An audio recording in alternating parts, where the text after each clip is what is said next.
Chapter 1201. For a moment, almost no one reacted to Noah's words. Of course, there was no need for them to react. Because, in the next moment, everyone trembled all over, as if they were covered by sticky air. Their necks stiffened, and they raised their heads to look forward. Roar! It was a sound that sounded like the growl of a huge beast. When such a sound rang out, but it echoed very clearly in the entire space, everyone present saw it. In front of them, in the depths of the forest, a huge shadow suddenly emerged, dragging a long tail behind it. As the ground trembled slightly, its body stretched out. Because it was still daytime, everyone's vision was not greatly limited. Therefore, almost at the instant that the huge black shadow appeared, many people were able to see the full appearance of that figure. It was precisely because of this that except for Noah and Annabelle, the rest of the people's bodies stiffened. It couldn't be helped. The monster that appeared in front of everyone was a little too shocking. What slowly emerged from the depths of the forest was a monster from head to toe. Its appearance was like a lizard, but also like a python. Its body was nearly 10 meters long, and it was holding an 8-legged horse with only one leg exposed to the outside in its mouth. Such a huge monster stretched out its huge head from the depths of the forest while casting its gaze on Noah's group. With the Hagis in the lead, Abirua, Gegland, Tina, Tia, and even Annabelle felt as if their bodies were frozen at this moment. Their bodies began to stiffen. Retreat! Noah shouted without hesitation. Don't be stared at by its eyes. Noah's reminder finally made everyone present react. Retreat! Ihagis shouted. Don't look at its eyes. After that, everyone turned their heads and rushed out without any hesitation in another direction, disappearing from the huge monster's sight. Roar! At the same time, the huge monster's pair of eyes burst out with a ferocious glint. It let out a loud roar and rushed toward Noah's group. Clap, clap, clap, clap. In an instant, wherever the huge monster passed, the trees were smashed into pieces. Taking a closer look, the trees and ground that were hit by the huge monster were corroded by the viscous liquid that dripped down from the monster's body, emitting black smoke and a foul stench. Sensing the menacing behemoth behind him and the huge commotion, Gegland was the first to shout. It's a huge basilisk. What kind of joke is this? Huge basilisk. Anyone who had a little knowledge of monsters would know the name of the huge basilisk. The reason was simple. That was a monster through and through. Its gaze had the effect of petrification. Its body fluid was a level of poison that could instantly kill people. Its scales and skin was comparable to the metal known as mithril. It was an extremely terrifying type among monsters, a huge monster that was above the level of fine steel adventurers. Especially for close-range combatants, its body fluid was highly toxic. Its scales and skin were incomparably hard. Even its gaze could petrify people. It was the natural enemy of natural enemies. It might be difficult to understand the strength of the huge basilisk, but it was much more obvious if it could be differentiated by level. The huge basilisk was at least a level 20 monster when it was young. When it reached adulthood, it would definitely be above level 40. The strongest huge basilisk could even reach level 60. For humans, it was definitely a terrifying monster. And the huge basilisk chasing behind them was more than 10 meters in size. It didn't look like a young basilisk at all. In other words, it was a monster that was at least level 40. For fine steel adventurers above level 29 and below level 35, it was already a very dangerous existence. Even Annabelle and Elbaru, who were both above level 50, had a troubled look on their faces. Because even if their level was above the huge basilisk, if they didn't have the means to deal with the petrification gaze and the highly toxic body fluid, they would also be forced into a dead end by the huge basilisk. Noah, who was rushing with everyone, was at the very back.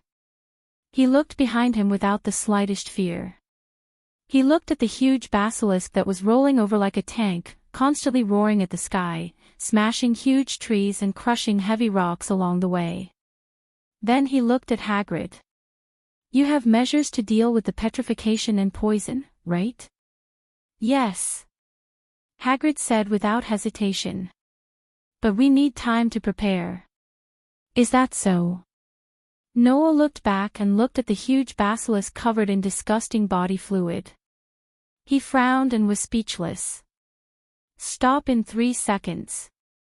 Hagrid immediately understood. She didn't answer, but her whole body reverberated with magical waves, and even her eyes closed. In the next moment, Noah suddenly stopped, turned around, and raised a hand in the direction of the huge basilisk.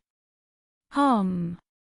A precise geometric pattern suddenly fluctuated in front of Noah's raised hand. It suddenly rotated, bursting out a dazzling light.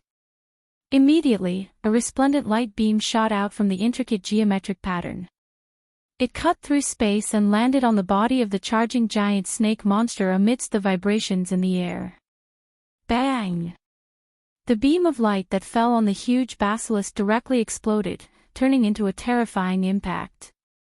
It was like a white firework that suddenly bloomed in front of the huge basilisk.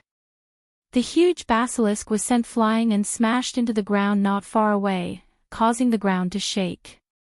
Almost at the same time, Haggis and the others stopped in their tracks. Hagrid, who was at the back, had her eyes closed from beginning to end. The magical waves reverberating from her whole body became more and more intense. Finally, as Hagrid stretched out her hand, all of the magical waves condensed in her hand, causing a burst of soft light to surge in front of her palm. Magic abnormal state resistance strongest holy. In front of Hagrid's palm, a burst of soft light suddenly enveloped everyone present, causing the silhouettes of everyone present to flash with a pure white halo. At this very moment, the magic called Holy that Hagrid had launched was a 4th-rank magic that could grant others resistance to abnormal states. Whether it was petrification or poison, they were all abnormal states. Therefore, using this type of magic, especially one that was as high as the 4th grade, would basically be able to resist most abnormal statuses. Moreover, before launching Holy, Hagrid had also strengthened the ability to resist abnormal states of the Holy magic to the maximum. In this way, even if the huge basilisk's petrification ability and poison doubled, it wouldn't be a threat. "Watch me." Gigraine raised his spiked warhammer, and after a violent roar, shot out like a bullet, scuttling to the front of the huge basilisk that was heavily smashed on the ground. The spiked warhammer in his hand was like a windmill, swinging towards the huge basilisk's body. Clang! Along with a bell-like sound, Gigraine's spiked warhammer smashed a scale on the huge basilisk's body, but wasn't able to cause the slightest bit of damage to the huge basilisk. The huge basilisk immediately roared, its huge tail whipping out like a long whip, ferociously landing on Gigraine's body, who couldn't dodge in time. If this blow had landed solidly on Gigraine's body, even if he was equipped with the highest quality magic armor, he would still be unavoidably injured. However, before that, an inconceivable voice that sounded like a young girl, yet also like an old man, coldly shouted. "Crystal barrier." A mirror-like barrier made entirely of crystal abruptly appeared amidst the spatial ripples, protecting Gorgelon within. Bang! The huge tail of the huge basilisk ferociously struck the crystal barrier, and under the huge force, the barrier was directly smashed apart. However, the terrifying blow of the huge basilisk was indeed blocked. Taking advantage of this time, Gigraine hurriedly withdrew his spiked warhammer, and withdrew. Roar! The huge basilisk let out an angry roar.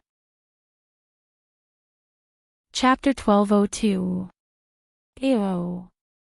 An extremely loud and clear roar reverberated throughout the entire forest, causing the atmosphere and the entire space to be stirred up by the sound waves. Whistling sounds of wind breaking rang out one after another. The gigantic basilisk's tail carried terrifying power as it swept through the air like lightning, fiercely sweeping towards the retreating Gigraine. "Don't look down on me." Seeing that the gigantic basilisk was actually chasing after him, Gigrain let out a furious roar. While maintaining his retreating momentum, he grabbed the spiked warhammer in his hand and swung it out like a windmill, fiercely colliding with the gigantic basilisk's tail. Bang! The collision between the warhammer and the basilisk's tail stirred up a shockwave.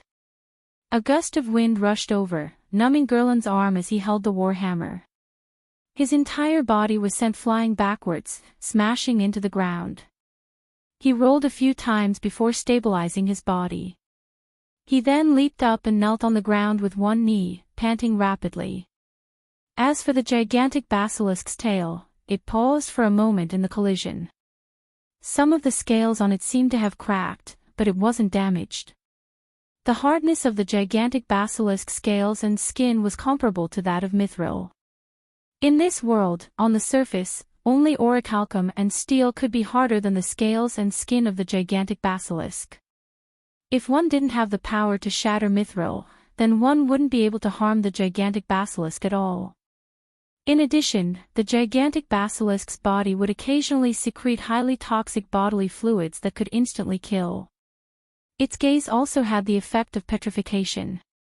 It was truly the natural enemy of close combat. As expected, if I were to fight alone, I wouldn't be able to do anything to a monster like the gigantic basilisk. Gigrain roughly spat out a mouthful of saliva, but didn't forget to thank Ibilui. Thanks, Ibilui. You've been a great help just now. If it wasn't for Ibilui's crystal bulwark that helped Gigrain block the basilisk's attack, he would have been injured long ago. Of course, Gigrain's gauntlets were a magical tool that could recover the injuries and stamina of the target it touched. Even if Gigrain was injured, it would heal him. However, this kind of recovery couldn't be completed in an instant. Therefore, Ebera's crystal bulwark was a great help to Gigrain. But, if even you can't hurt that giant basilisk, then it's going to be very difficult for us to hurt it. Tina and T, who focus on one-hit kills but don't have high attack power, are even less of a match for them. Erbiel looked at Haggis. Leader, what should we do? All of a sudden, the elite steel adventurers of the Blue Rose Guild, including Ibilua, Gragland, Tina, and T, all turned their gazes to Hagrid, asking for instructions. Gigrain's attacks could only barely damage the scales of the giant basilisk. Tina and T didn't have very high attack power, so they could only provide support. Hagrid was a magic caster of the faith system. She was more like a priestess or a priest. Although she wasn't bad in direct combat, she was definitely not as good as Garland in terms of pure attack power. In other words, if they wanted to defeat the giant basilisk, in the Blue Rose Guild, only elemental sorcerer Ibilua, who focused on strengthening the attributes of crystal-type gemstones, could fight the giant basilisk. Judging from the current situation, the elite steel adventurers of the Blue Rose Guild would win in the end. However, not only would that take a lot of time, but it would also be accompanied by unpredictable dangers. Therefore, considering that they had other motives, fighting the giant basilisk was definitely not advisable. However, even if they knew that there was no benefit in this battle, what else could they do? Roar! The giant basilisk let out an earth-shattering roar. Its voice was full of violence, and its huge pair of blood-red eyes were like two huge red lanterns. With extreme violence and malice, it glared at Haggis and the others. Looking at the huge monster in front of them and feeling the terrifying malice on its body, Haggis didn't think that this giant basilisk would obediently let them go. With the strength and speed of the giant basilisk, unless Haggis and the others directly used Fly or Legend to leave this mountain range, it would be extremely difficult to escape from the mouth of the giant basilisk. At that moment, Haggis could only cast a pleading look at Noah. Noticing Haggis' pleading look, Noah couldn't help but smile bitterly. As expected, we still have to make a move against that disgusting monster. It was unknown whether or not it understood Noah's words, but the giant basilisk's violence and malice in its eyes increased exponentially. Roar! In the next second, an extremely ferocious roar rang out from the mouth of the giant basilisk. Immediately afterward, the giant basilisk suddenly bounced out like a spring. Against the whistling atmosphere, it rushed in the direction of Noah. Annabelle, who had been standing behind Noah, had a cold look in her eyes. Just as she was about to rush in front of Noah to protect him, Noah seemed to have guessed that Annabelle would do this and spoke softly. "You don't have to make a move." Annabelle almost reflexively stopped what she was doing. Noah, who didn't turn his head, looked at the giant basilisk's head that was gradually expanding in his field of vision, and his eyes were like an ancient well without ripples. So, the giant basilisk opened its stinky mouth in Noah's direction and shrouded Noah's body. Presumably, the giant basilisk wanted to swallow Noah whole, right? "Be careful!" Haggis and the others exclaimed one after another. However, Noah didn't seem to hear anything. He quietly watched the giant basilisk biting toward him, and an imperceptible light flashed in his dark and deep eyes. Just when the giant basilisk's bloody mouth was about to fall on Noah's body, golden ripples suddenly fluctuated out of the space like water waves, covering the entire space around the giant basilisk. Amidst the numerous water-like golden ripples, silver chains with wedges of different shapes and flowing with bright golden light slowly extended out. With a rise and fall, they shot out explosively. Immediately, the sound of chains colliding reverberated in the surroundings. Silver chains with resplendent golden light coiled back and forth around the huge basilisk, unceasingly streaking across the space. Finally, the huge basilisk was completely surrounded. Soon after, the chain tightened and bound the giant snake monster's body. Clang! The sound of steel colliding with steel resounded. That was the sound of the golden ripples explosively shooting out, binding the giant basilisk, and tearing the giant basilisk towards Noah's direction. Under everyone's gaze, the giant basilisk's incomparably scarlet mouth stopped less than 2 meters away from Noah, and couldn't move forward anymore. Roar! The giant basilisk let out a crazy roar, and used all its strength to struggle, causing the chains coiling around its body to emit intense clashing sounds. Unfortunately, no matter how the giant basilisk struggled, it couldn't break free from the shackles of the chains. After all, the heavenly lock, Enkidu, was a god-defying noble artifact. Although it was unable to exert the terrifying binding power that even gods could not break free from when used on a target without divinity, it was still a noble artifact. Even Achinalia, whose strength was comparable to the 5 great dragon kings, had to spend some time to break free from the heavenly lock, let alone this giant basilisk. Thus, amidst the frantically struggling giant basilisk's roar, Noah took a small step back, leaving that bloody mouth filled with the stench of blood. His brows were tightly knitted the entire time.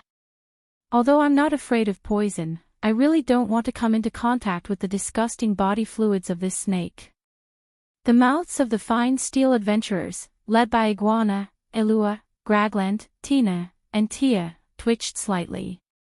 If they were to face the giant basilisk, then the fine steel adventurers, Wild Rose Tsang, would have to fight with their lives on the line. How could they care about the disgusting body fluids? In contrast, Noah easily subdued the giant basilisk, and even captured it alive. He actually had the leisure to worry about coming into contact with its body fluids. Was the difference between them so obvious? Chapter 1203. Under the binding of the heavenly lock, Enkidu, the gigantic snake monster was like an ordinary snake that had its weak spot pinched. Even if it struggled with all its might and roared at the sky, causing the ground and atmosphere to tremble, it was still unable to move an inch. Seeing how the powerful and ferocious monster was unable to do anything to the silver chains that flowed with golden light, the group of fine steel adventurers led by Agagi were all curious. "What kind of chains are those?" Ibilua asked the question that was on everyone's mind. "Even a magical creature like the giant snake monster can't do anything to it. That chain is definitely comparable to those famous magical tools in the legends, right?" Hearing this, Noah just shrugged and said this perfunctorily. No matter what grade of magical tool it is, as long as it works, it's a good magical tool. The group of fine steel adventurers rolled their eyes in unison. That was as good as not saying anything. So, what do we do now? Gigrain raised his spiked warhammer and asked eagerly. This big thing can't resist anymore. If we kill it here, it'll be a great achievement. After hearing Gigrain's words, the other fine steel adventurers were more or less moved. The main purpose of adventurers was to protect the safety of humans from all kinds of monsters. Therefore, the Adventurers Guild would make a corresponding reward system based on this. When dealing with monsters, even if they didn't accept a commission, the adventurers could still bring a part of the monster's body to the Adventurers Guild after the deed was done and receive a corresponding reward. And the amount of reward depended on the strength of the monster that was hunted. A demonic creature like the giant basilisk was a huge threat to an entire team of fine steel adventurers. If they hunted it, not only would they obtain a considerable amount of rewards, but their reputation would also increase by leaps and bounds. Of course, as the highest level of fine steel adventurers, Agagi and the others didn't care about the rewards and reputation. Eliminating the huge threat that was the basilisk was the most important thing. For most adventurers, exterminating monsters was just a job for them to make ends meet, but for ordinary residents, it could reduce their chances of encountering danger. There were all kinds of monsters in this mountain range, and it was certain that it would attract many adventurers. There might even be people like Noah and the others who needed to cross the mountain range to reach the other side. If the ordinary adventurers and humans encountered a monster like the basilisk that had the power to wipe out an entire group of fine steel adventurers, they would definitely die. If they couldn't deal with the basilisk, then for the sake of survival, Agagi and the others could only choose to escape and leave it behind. But now, the basilisk was immobilized because of Noah's noble artifact, and was nothing more than a target. As a result, Agagi and the others had their hearts had their minds. In response, Noah's might. No, let's just leave it here. Noah's and the others, and were. Seeing the puzzled look on Agagi's and the others' faces, Noah explained. There's no doubt that the reason why the forest is so strangely quiet after we entered this mountain range is definitely because of this basilisk. The nearby monster tribes have probably been eaten clean by this basilisk, right? As mentioned earlier, this mountain range wasn't a restricted area. The only truly powerful monsters here were the powerful undyings that Tina and T had mentioned. They might pose a threat to low-level adventurers, but they weren't much of a threat to high-level adventurers. As long as there was someone comparable to a mithril, even if they couldn't run rampant in this mountain range, they definitely wouldn't lose their lives for no reason. Under such circumstances, the monsters that lived here were naturally not difficult to deal with. However, a huge basilisk had appeared here. This gigantic basilisk could even threaten an entire team of fine steel adventurers. In this mountain range, it was undoubtedly the most terrifying king. If we let this giant basilisk continue to stay here, the magical creatures won't dare to come close. Even if they do, they will be gnawed by this giant basilisk until not even their bones are left, said Noah. So, if we let it continue to stay here, not only will it effectively eliminate the other monsters, but it will also ensure that the monsters won't come close. Whether it's for us who need to hurry and don't have the time to fight with the monsters or for others who need to pass through here, it's a good thing. Ibilui, Glenn, Tina, and Tia all came to a sudden realization. If that was the case, it wasn't wrong. Agagi was the only one who objected. Although this will reduce the threat of the other monsters, the basilisk itself is still a threat, isn't it? Only then did everyone come to their senses. Leader is right. Ibilui looked at Noah. Although it's a good thing to reduce the threat of the other monsters, the basilisk itself is a huge threat. It's even more of a threat than the normal monsters. If we let it stay here, it'll definitely be a threat to us. This isn't a problem either. Noah recalled the information he knew about the basilisk. Giant basilisk is a magical creature with a strong sense of territory. That's why this giant basilisk hunted down all the magical creatures around it. But at the same time, such a magical creature wouldn't leave its territory so easily. As long as we report to the Adventurers Guild, the people there should be able to use intelligence magic to find out the area where the giant basilisk is active. Then, if we prohibit others from entering this area, there shouldn't be a problem.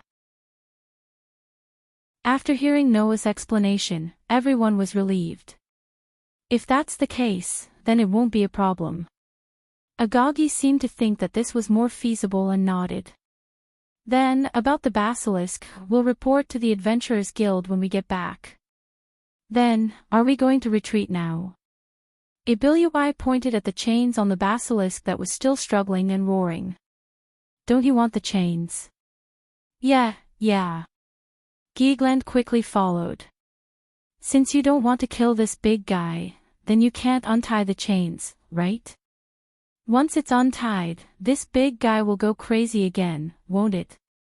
If that's the case, you don't have to worry about it. Noah couldn't help but laugh. Let's just go. As for the chains, after we leave this place and run to a safe distance, it will naturally return to us. After all, Noah's Gate of Babylon had an automatic recovery function. After Noah left this place, he could remove the shackles of the Enkidu. The Gate of Babylon would retrieve the Enkidu. Therefore, there was no need to worry about this problem. Just like that, Noah and his party continued to walk into the depths of the forest amidst the berserk roars of the basilisk. Just as Noah predicted, due to the presence of the basilisk, most of the nearby magical creatures had either died or fled. There weren't many left. If not for the basilisk, Noah and his party would have had to deal with at least 4 or 5 waves of magical creatures. But because of the basilisk, Noah and his party only managed to deal with a wave of goblins and ogres that even the lowest level bronze and iron adventurers could deal with. The rest of the journey was much smoother. Only after they had walked a certain distance did the appearance of magical creatures become normal. This proved that Noah and his party had walked out of the basilisk's territory. And now, they weren't far from their destination. Under such circumstances, Noah and his party welcomed the arrival of darkness. Geegland, who was walking at the forefront and acting as the vanguard, glanced at the darkening sky, turned his head, and shouted to Noah and Hagrid. It's dark, shouldn't we stop? Hagrid looked at Noah and waited for Noah to nod in agreement before speaking. Then, let's set up camp nearby. Everyone nodded in agreement. Chapter 1204. As adventurers, they often had to spend long nights in the wilderness. Therefore, even though the fine steel adventurers of Blue Rose were all women, they did not reject the idea of camping in the wild. Instead, they were very familiar with the idea of camping in the wild. Under Hagrid's orderly instructions, the entire group of fine steel adventurers of Tsangqiang Rose began their preparations. Tina and Tia set up the tents that they had prepared beforehand. As for Gigrain, he placed 4 totems that looked like magic arrays at 4 points around the campsite. After Gragland inserted the 4 thick totems in 4 different directions around the campsite, he connected the 4 totems with a thin rope. After that, he tied a bell in the middle of the rope between 2 totems. Most people who saw this would think that the bunch of fine steel adventurers were using the ropes and bells as a warning net. If a magical creature came here and touched the ropes, it would make the bells ring, allowing the adventurers to deal with the enemy in time. In fact, this bell warning net was indeed a defensive measure that adventurers often used when camping in the wilderness. However, the adventurers here weren't ordinary adventurers. They were the highest-ranked fine steel adventurers. Thus, this seemingly crude method of setting up a bell warning net was, in fact, heaven and earth apart from the bell warning net used by ordinary adventurers. First of all, the totems that were stuck at the 4 points of the campsite weren't ordinary wooden stakes. They were a type of magic tool. This type of magic tool was like a radar. It contained the power of information magic. Once it was stuck in the ground, it would begin to release magic, enveloping everything within a radius of 100 meters. The 4 bells tied to the ropes were also a type of magic tool. They had the effect of sounding alarms. Once the 4 totems detected a threat within the effective range of the magic, the 4 bells would ring due to the effect of the alarm. This kind of method was much more advanced than the ordinary bell warning net. After all, a normal bell warning net would only be effective when a magical creature came into contact with the ropes. For monsters and even humans who were more intelligent and would not casually fall into such traps, it was useless. In addition, by the time the monster touched the rope, it was equivalent to proving that the monster was not far away. There would be all kinds of problems in terms of time. If the attacking monster was a long-range type or had the ability to fly, then the so-called bell warning net would not be of any use. Now, the 4 totems and 4 bells had completely solved this problem. Although the price of the 4 totems and the 4 bells was rather high, as a fine steel-tier adventurer, this amount of money was a piece of cake. Apart from that, Ibiroi also used isolation, illusory, and remove spells in succession. Isolation could block the sound from the outside of the camp, so that no matter how big the commotion inside the camp, it would not spread to the outside, eliminating the possibility of attracting monsters that were more sensitive to sound. Illusory was a type of illusion that could camouflage the inside of the camp into the same scenery as the surrounding environment, eliminating the possibility of attracting monsters with night vision. Remove was used to isolate the aura of life, eliminating the possibility of attracting the undead who were extremely sensitive to the aura of life. Although the 3 types of magic spells were the lowest ranked magic spells, they were still quite useful in this situation. At the very least, with these measures, everyone in the camp could have a good night's sleep in peace. Noah, who was in charge of preparing the bonfire, saw the whole process of Ibiroi's arrangement after lighting the bonfire. After knowing the wonderful use of these spells, Noah could not help but feel emotional. Although it is only a first-ranked spell, but a low-ranked spell does not mean that it is useless, right? Of course, isn't it? Ibiroi said as she continued with her arrangement. Magic is knowledge. If you want to learn magic, you must first grasp the knowledge. Only by increasing your knowledge can you understand how to use magic and how to use it. Even if you are facing enemies who can use magic, you can still make the right judgment and carry out a more accurate response. That is true. Noah said casually. However, there are so many types of magic in this world. It's not realistic to learn all the knowledge of all these types of magic. Therefore, according to the different ranks, the amount of magic knowledge you must have is also different. Ibiroi seemed to have opened up a new topic and even responded to Noah's casual words. For example, ordinary people do not have the opportunity to come into contact with high-ranked spells. Therefore, generally speaking, as long as you have the knowledge of the 3rd-ranked spells, you will not be illiterate in this world. The 3rd rank. The casual expression on Noah's face slowly dissipated. After pondering for a while, he suddenly said such a sentence. By the way, in this world, most people know what the highest rank of magic is, right? Taking advantage of this opportunity, Noah asked a question that had been bothering him for a long time. But, it's obvious that no one knows that level of magic, so how did you determine that the highest level of magic is that? Noah's words attracted the attention of everyone present. Ever since he had more or less obtained information about this world, Noah discovered that this world had many similarities with the game Yggdrasil. For example, professions and magic were the basics. Professions were already mentioned, so there was no need to talk about them here. But when it came to magic, it had to be mentioned. In this world, there were a total of 10 ranks of magic. Among these 10 ranks of magic, ordinary people could only use the 2nd rank. Those who could use the 3rd rank were called geniuses. The 5th rank was a high-level spell that only people who had stepped into the realm of heroes could use. The 6th grade of magic was the limit of magic that humans could use. It was said that a long time ago, there was someone among the 13 heroes who defeated the demon god who threatened the world who could use the 7th rank of magic. Unfortunately, that had always been a legend, and it had not been confirmed. As a result, magic above the 7th rank became a mythical realm that humans could not touch. In Yggdrasil, magic was divided into 11 ranks. Noah discovered that the top 10 ranks of magic in this world were exactly the same as the top 10 ranks of magic in Yggdrasil. The same here not only meant that the people in this world could use the magic in Yggdrasil, but also that the strength of the corresponding rank of magic was the same. Even if there were some newly developed magic in this world, the rank of the magic would be divided into the same rank in Yggdrasil. The only difference was that in Yggdrasil, in addition to the 10 ranks of magic corresponding to the 10 ranks of magic in this world, there was also the existence of the 11th rank of magic.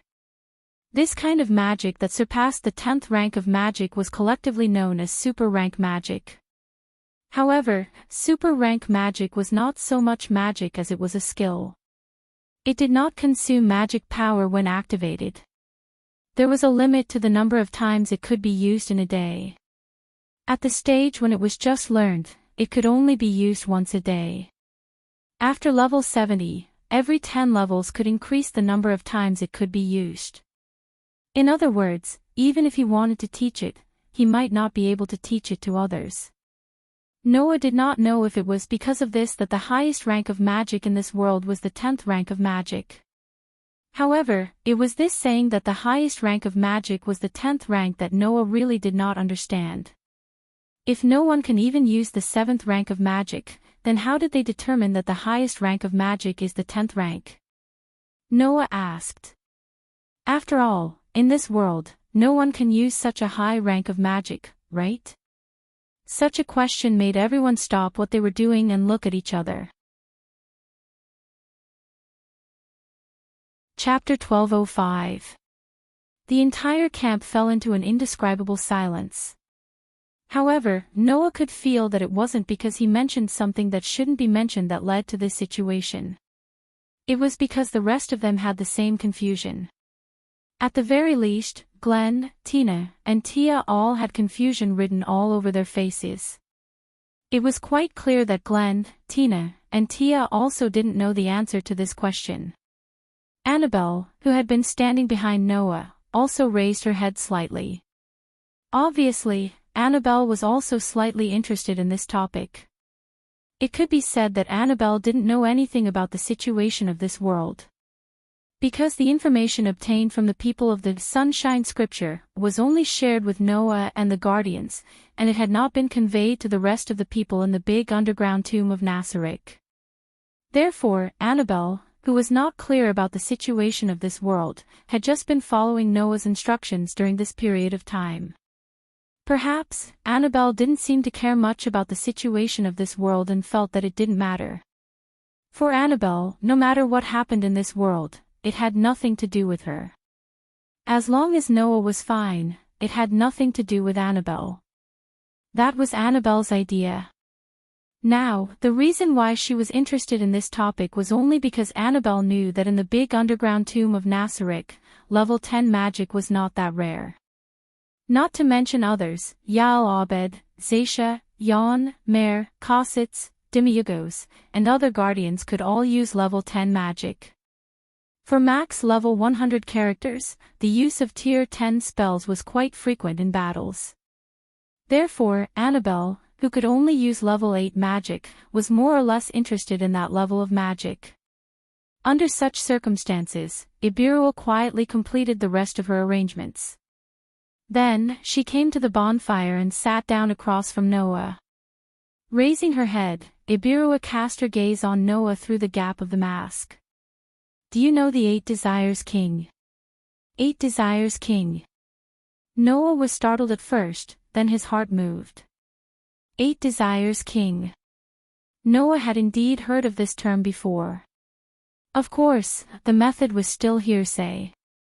This was because the so-called 8 Desires King only appeared in myths and legends in this world. Moreover, it was a myth that anyone with a little bit of knowledge would know. The so-called 8 Desires King was actually an unknown existence. It was said that about 500 years ago, there were a few existences with great divine power that suddenly appeared in this world. They had once dominated this world with absolute power for a short period of time. Some people said that the 8 Desires King was as tall as 9 heavens. Some people said that the 8 Desires Kings were the most powerful race in this world. They were the kings of the dragon race and were called Dragon Kings. There were many different opinions, and no one could confirm what kind of existence the 8 Desires King was.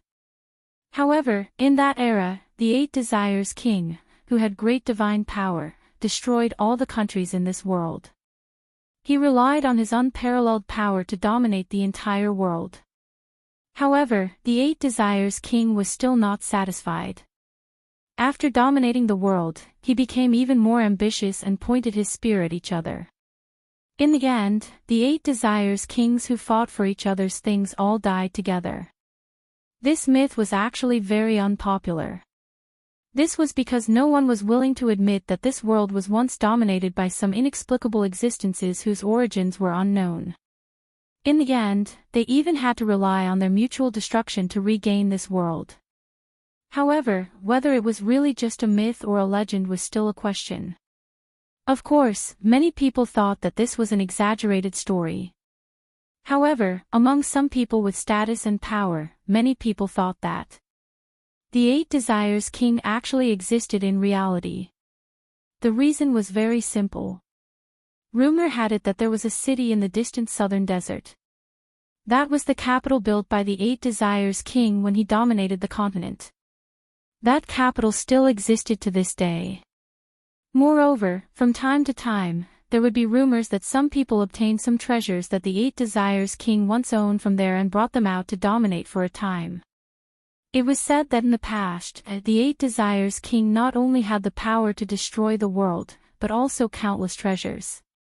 Under such circumstances, Abiroa began to explain. Among these treasures, there was a magic book called the Nameless Spellbook. A magic book? Noah asked curiously.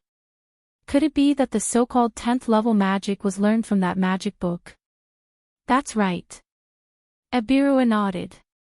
In the book left behind by the legendary 8 Desires King, it contains unimaginable magical items. It said that it records all the magical items in the world. Even the newly invented magical items in this world will be recorded in the book. Even the newly invented magic would be automatically recorded. Noah raised an eyebrow. Is that the function of that magic book? Who knows? Abiroa curled her lips. In any case, it's because of the records in the Nameless Spellbook that people know that level 10 magic exists. There's such a thing. At some point in time, Gegland came over and sat beside Abiroa. He looked at her and directly said this sentence. Why didn't I know about it? There are many things you don't know. Abiroa glanced at Gragland. After all, although the highest level magic is the 10th level, and this is widely spread because of the existence of the Nameless Spellbook, people only know that the highest level magic is the 10th level. In other words, people only know that the 10th level magic exists, but they don't know that it was obtained from the Nameless Spellbook, right? Noah smiled indifferently. Then, does that book really exist? Who knows?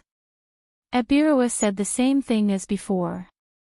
It's just that it said that people have seen the book with their own eyes, and those who have seen it all said that the book is protected by an extremely powerful magic. Apart from the rightful owner, no one else is allowed to touch it. That's only natural, isn't it? Haihigi walked over and sat beside Noah as she spoke. It's a divine item that records all the magic in the world, and even the 10th level magic, the highest level magic in the world. Its value is incomparable to anything in this world, so how can it be casually flipped through? That's why people have to know their own limits. Abiroa concluded with this sentence. It's best if you don't end up like the 8 Desires King because of that item. Otherwise, even if you have the greatest power, you'll only end up as a laughingstock. Abiroa, Gragland, Tina, and Tia all nodded. Only Noah said thoughtfully.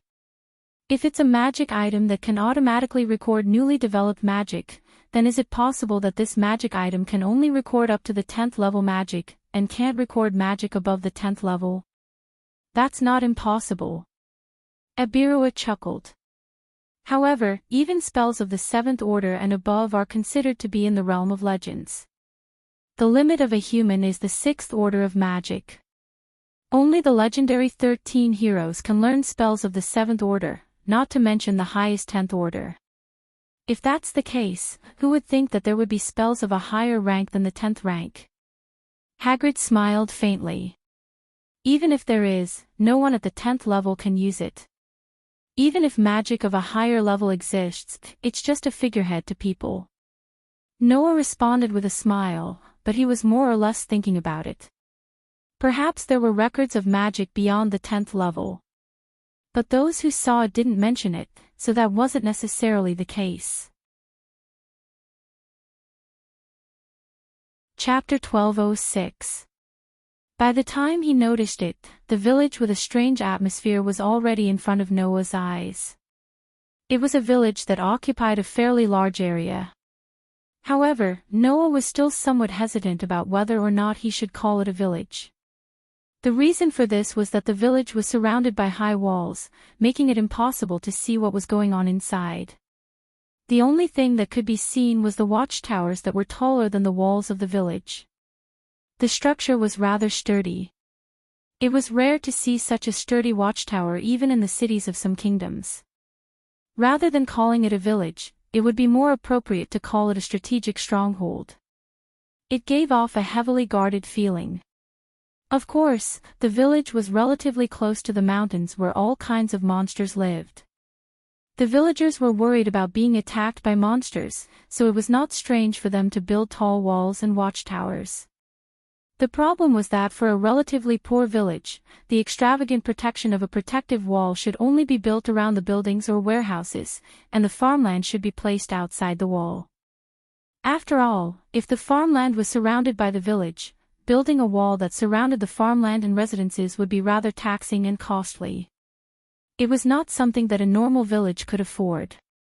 However, there was not a single acre of farmland outside the walls of the village.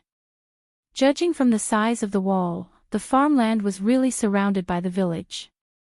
In addition, the people on the watchtowers in the village could see arrows knocked on their bowstrings slowly moving in all directions as if they were patrolling.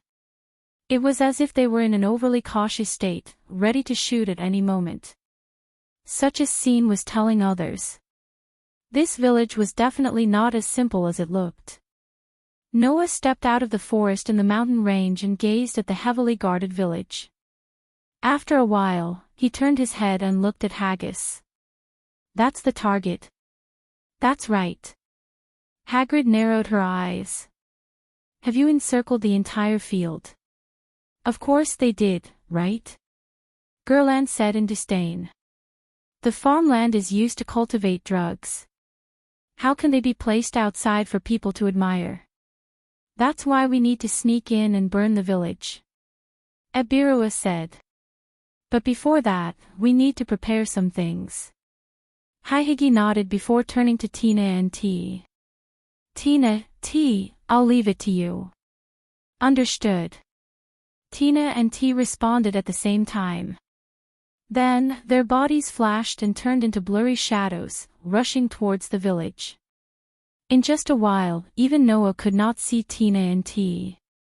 Noah and the others set off before dawn. So, even though they arrived at their destination, there was still about an hour or so before dawn. The reason why they set off before dawn and arrived at their destination was mainly to make it easier for Tina and T to sneak into the village. After all, it was impossible for the stronghold that was used to cultivate the raw materials of drugs to not have a special liaison. Those liaisons, no matter how bad they were, should at least be able to use the message magic. In order to prevent these liaisons from using a message to transmit information when the village was attacked, causing the people in the village to be prepared and even retreat or call for help, Noah and the others first needed to get rid of the liaisons. This kind of work was undoubtedly Tina and T's specialty. Once Tina and T got rid of the liaisons, they would set the village on fire. At that time, Noah and the others could directly rely on their invincible strength to directly rush into the village and wreak havoc. "Do you need me to go with you?" Noah asked casually. "I also have a way to sneak in without being discovered." Although he was discovered by Gray and Vaz in the world of Elven Sword Dance, that did not mean that Noah's invisibility helmet could be seen through by anyone. The reason why Gray and Vaz could discover Noah was because they had been assassinated for most of their lives and developed terrifying intuition. Noah didn't think that there would be such an existence similar to Gravath in a stronghold used by one of the departments of a criminal organization to cultivate drug raw materials. Therefore, as long as Noah used Hades' invisibility helmet to sneak into the village, it would definitely be more efficient than Tina and T. Unfortunately, Marcy shook her head. "Just leave it to Tina and T. They are assassins and ninjas. No one is more suitable for this kind of work than them." As it turned out, Haggis Trust was absolutely right. Almost not long after, in front of them, in the village that was built with high walls, a burst of fire suddenly appeared, causing the people on the lookout tower to panic. Seeing this, Haggis' eyes lit up and smiled. "The operation has begun. Everyone, it's our turn." "Okay." Geegland was the first to shout. "I've long wanted to smash this dirty place into smithereens." After saying that, Geegland directly rushed out.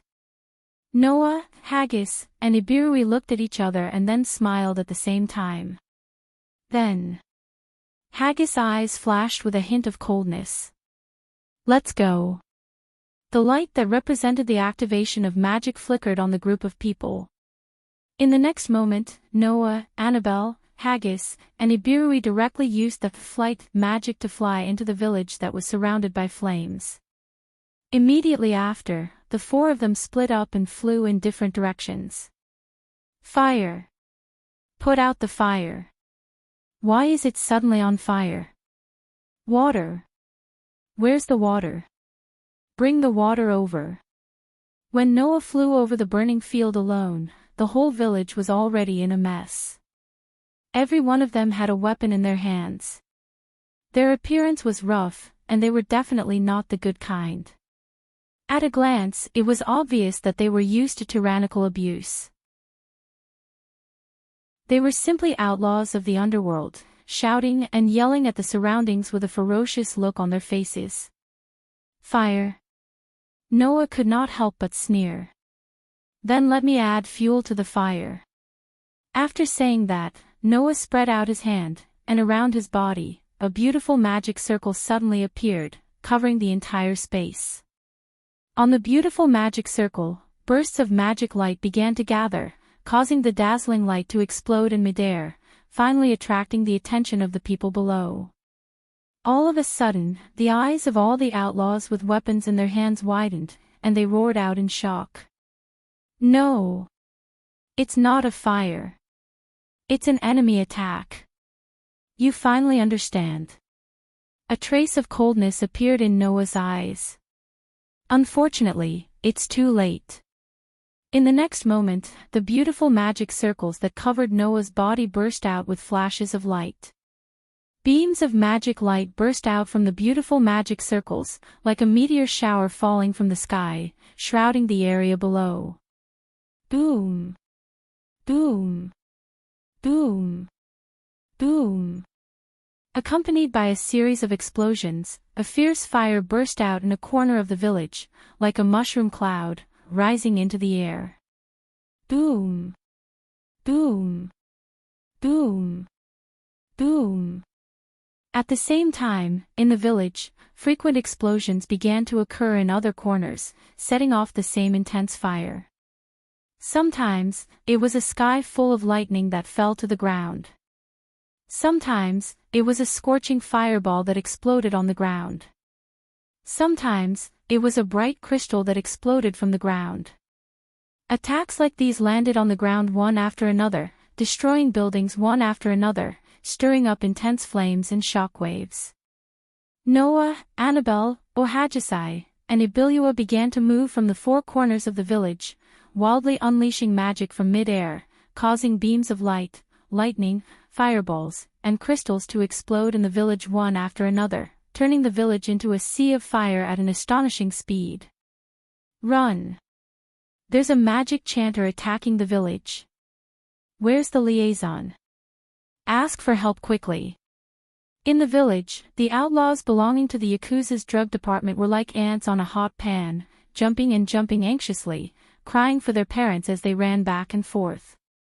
Only a few people, under the roar of some fierce burly men who seemed to have a high status, began to set up bows and arrows, shooting at Noah, Annabelle, Ohajisai, and Ibilua in midair. Under such circumstances, the village was gradually covered in a sea of fire. Chapter 1207. The Kingdom of Liestige, Royal City. In one of the corners of the vast royal city, there was a building. From the outside, there was almost nothing out of the ordinary about this building. However, in this building, at this time, the biggest dark side of the kingdom was gathered. In a room that looked like a meeting room, there were 8 people sitting around a round table. Some were young girls in their prime. Some were men in their prime. Some were old men who had been through a lot. Some were middle-aged men who were neither too old nor too young. In this group of people, the 8 people were all doing their own things. Some were looking at the documents in their hands. Some were talking to the subordinates who were on standby behind them. Some of them were pressing a finger to their temples. It was obvious that they were using the message magic to communicate with someone in a faraway place. Some of them, however, were fiddling with precious-looking magic tools, having a lot of fun playing with them. Undoubtedly, they were sitting at the same table, but these people did not even look at the others, all of them were doing their own things. Such a strange atmosphere and scene, in the eyes of the subordinates who were on standby, it was as if they were used to it, as if it was a matter of course. In fact, if it was a matter of course, it was indeed a matter of course. Because, although these people belonged to the same organization in name and had a cooperative relationship with each other, in reality, they were often at odds with each other because of benefits, only occasionally would they form a cooperative relationship. After all, these people originally belonged to different organizations. Even if they were now united, they still had not established a true trust. The reason why they would attend the collective meeting in the royal city on a fixed date was because, if they did not attend, it would bring a lot of trouble. In fact, those who did not attend this meeting would be considered a possible traitor, and thus become the target of a purge. Therefore, even under such a dangerous situation, these people still hurried to the imperial city just to attend the meeting. Among them, there was such a woman. The color of her skin was a sickly white, the clothes she wore were also white, there was a snake tattoo from her hand to her shoulder, and there was also purple eyeshadow and purple lipstick. One look and you could tell that she was not an innocent girl. The woman's name was Hilma. Like the others, Hilma didn't have any intention of conversing or interacting with the other 7 people sitting at the same table. Instead, she was reading a document in her hand while biting on a pipe and exhaling smoke. At a certain moment, Hilma suddenly frowned and pressed a finger to her temple. That was a sign that he had received a message. Then, Hilma's expression changed, becoming extremely gloomy. The 7 people who didn't seem to be conversing with the rest of the people sitting at the same table all cast their eyes on Hilma, proving that they were indeed paying attention to their surroundings. One of the men even spat out a deep voice at Hilma. What? Did something happen? The one who asked was a bald man with half of his face tattooed with a beast. The bald man had an extremely strong physique, and the muscles on his body bulged explosively. His expression was extremely fierce, and his eyes were full of coldness. One look and you could tell that he wasn't a good person. Moreover, the other 7 people, including Hilma, all had bodyguards with them. Only this man had no one behind him. That was because this man didn't need any guards at all. In terms of strength, as long as this man was willing, he could completely play around and kill everyone in this room. This man's name was Jiao Luo. For those who didn't know this name, Jiao Luo was just a guy with a fierce appearance. But for those who knew this name, Jiao Luo was definitely a target that many people didn't want to provoke. As for why, the reason was very simple. Even if the kingdom's strongest warrior, Gu Jiafu, personally went up against Jiao Luo, it wouldn't be easy for him to win. The manager of the Yakushi's security department. He was the leader of the 6 people who could match the existence of a fine steel-ranked adventurer. For such a man to question Hilma, even Hilma, who was also a manager of one of the 8 departments of the Yakushi, couldn't completely ignore him. Hilma took a deep breath and spoke in a deep voice. A village under my command that produces raw materials for drugs has been attacked. This one sentence made the atmosphere of the entire scene drop to the freezing point. Ha! Jiao Luo let out a cold laugh that made people think of the low growl of a wild beast. Looks like there's only one person who has the guts to attack the Yakushi, right? Jiao Luo's words made the rest of the people present more or less furious. In the Ristage Kingdom, who knew how many nobles were in cahoots with the Yakushi? With those nobles around, it was believed that if the kingdom wanted to attack the Yakushi, they wouldn't be able to hide this matter from the Yakushi, regardless of whether they would be stopped by the nobles who were in cahoots with the Yakushi. Since one of the strongholds under Hilma's command had been attacked and he himself didn't receive any news, it was enough to prove that it wasn't the kingdom that did it, but rather a personal decision. Due to a personal decision, under the obstruction of the nobles, he couldn't mobilize a large force and could only attack with a small number of people. In the end, he was still able to successfully destroy one of the strongholds under the Yakushi's department. There weren't many people who had such ability. It's that group of women from the Wild Rose, right? Hilma closed his eyes and bit on the pipe again. He took a puff, exhaled the smoke, and spoke softly. Then, there's only one person who can get the Wild Rose to take action, and only that person would be so scheming to get rid of us. Why do you have to go against us instead of being a princess? Jiao Luo cracked his mouth open and laughed. Very well, if there's a chance, I'll help you kill that woman. No, I'll capture her. With the title of Gold, the most beautiful princess in the kingdom, I'm sure she can be sold for a good price. The rest of the people also sneered with anger. Lana was indeed in existence that the Yakushi couldn't wait to get rid of. That princess had abolished the slavery system and had always wanted to get rid of the Yakushi, who was a threat to the entire kingdom, causing a lot of damage to the Yakushi. If there was a chance, it was believed that everyone present wouldn't let Lana go. Unfortunately, Lana had always stayed in the royal city and rarely came out. Even the Yakushi couldn't brazenly barge into the royal city to assassinate her. After all, the royal city was guarded by the kingdom's strongest warriors and their direct subordinates. As for Gu Jiafu, it was believed that anyone who had heard of his name would be afraid of him, including Jiao Luo.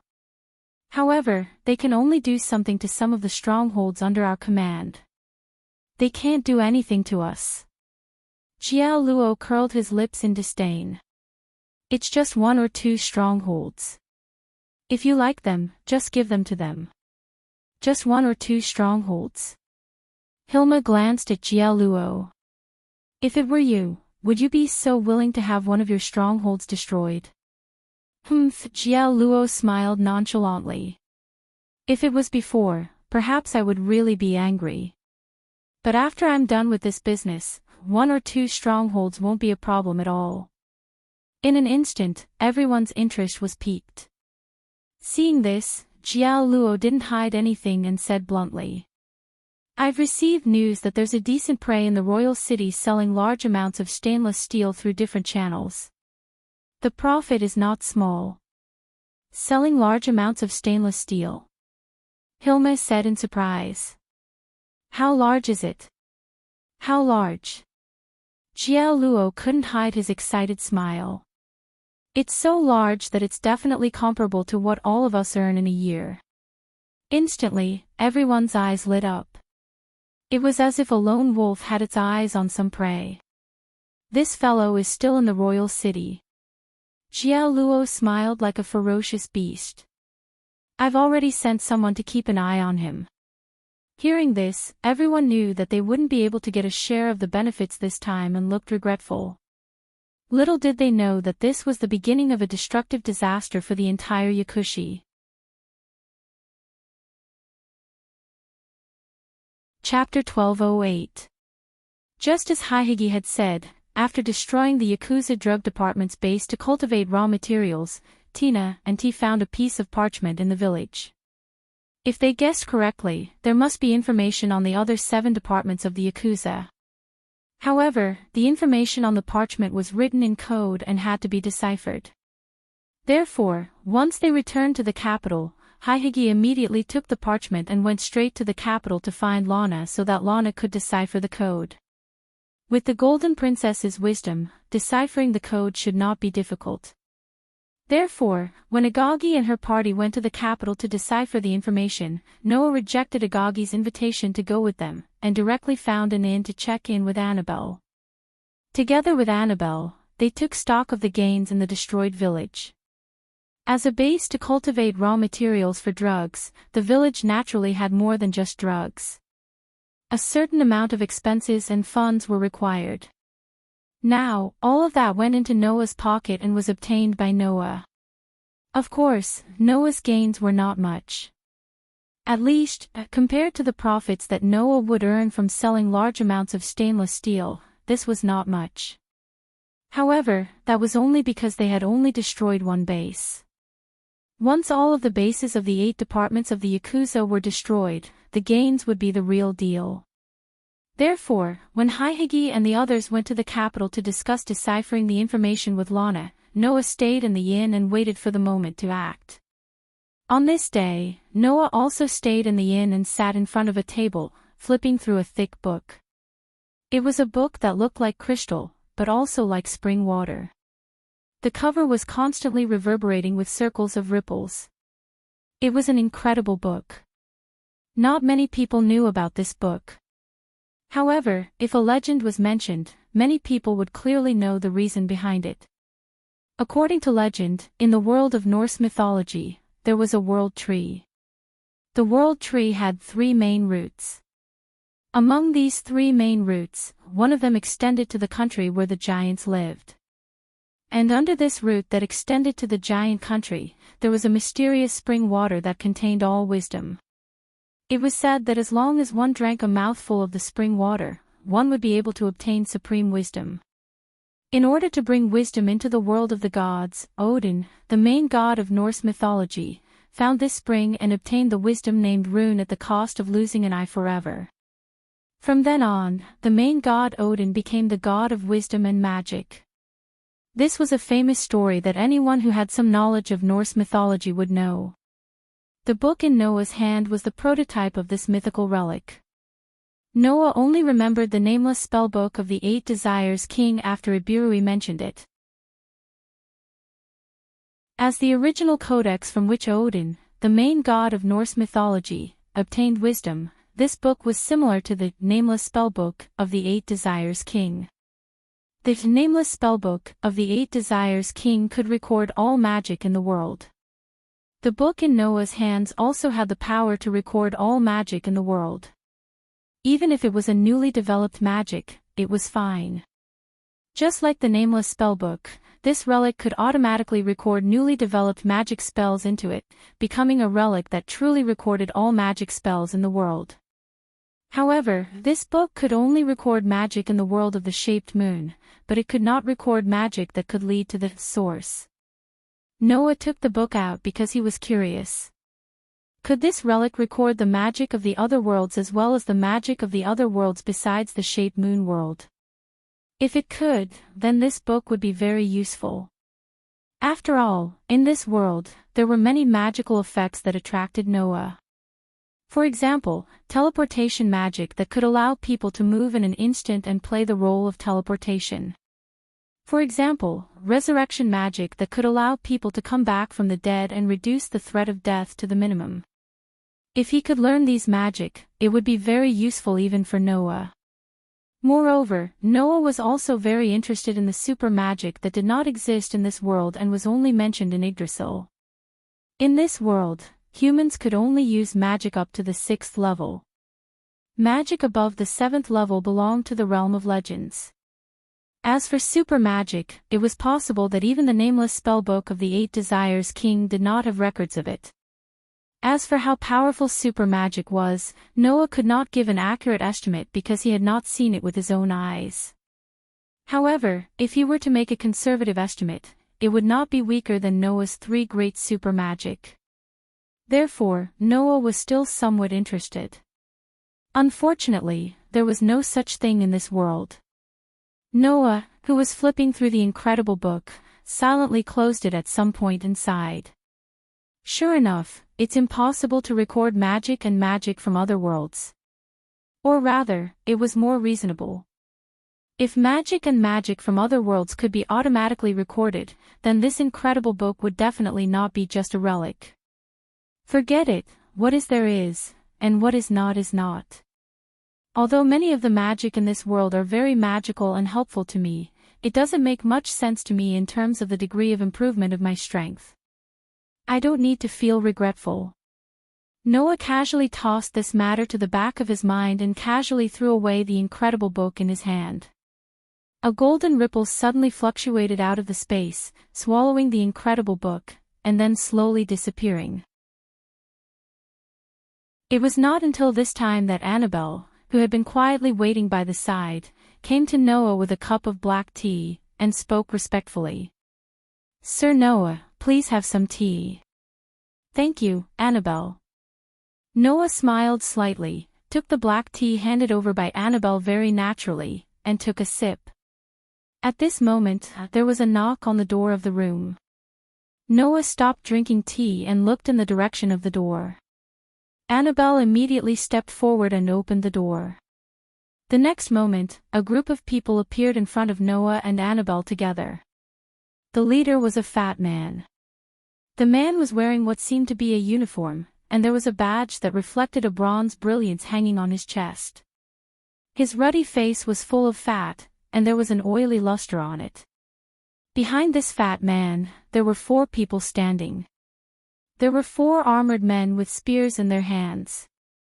Seeing the 4 people holding spears and wearing armor, Noah frowned.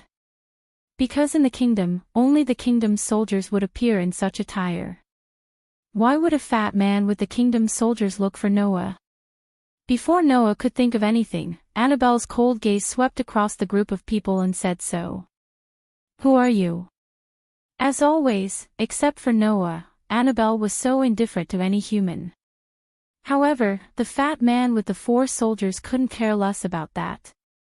This was because when he saw Annabelle's astonishing beauty, the fat man's face was stunned. Then, his entire expression became slightly obscene. That look was simply as if he wanted to lick Annabelle all over. His behavior naturally made Annabelle's eyes show some murderous intent. However, before that, the chubby man pretended to be serious and coughed once. He used a sharp voice that caused people to frown and said this sentence with a slightly off-pitch voice. "I'm the royal city's patrol officer, Stavin." The words of the fat man named Stavin made Noah's brows furrow deeper. The so-called royal city's patrol officer referred to a public official who protected the security of the royal city, which was also the boss of the guards in charge of patrolling the city. The scope of authority was quite extensive. Why would such an patrol officer in charge of the security of the royal city suddenly come to the door? Ignoring Noah's question, the man who called himself Stavin said to Annabelle with his chest puffed out.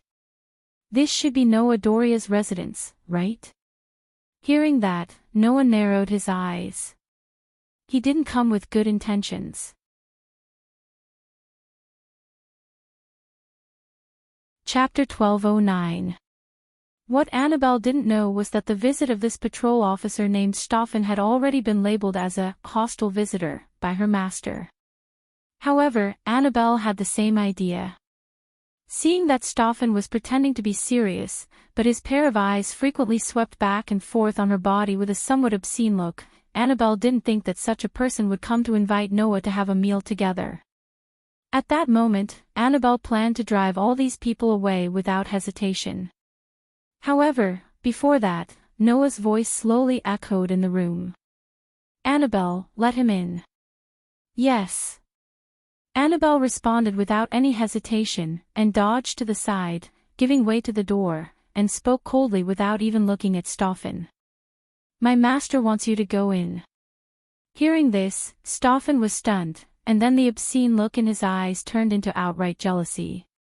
If it were any other time, if someone dared to speak to Stoffan in such a rude tone, Stoffan would have already lost his temper. Now, the reason why Stoffan didn't lose his temper was not that he had become magnanimous, but that he was blinded by jealousy. As for the reason for jealousy, it couldn't be simpler. A mere businessman can actually have such an outrageously beautiful subordinate. It's really unfair. Annabelle's statement of "my master" clearly explained her relationship with Noah. Looking at Annabelle's frosty expression, but she still didn't lose her beauty, and instead added a bit of the temperament of an ice beauty, Stoffan's heart really became itchy.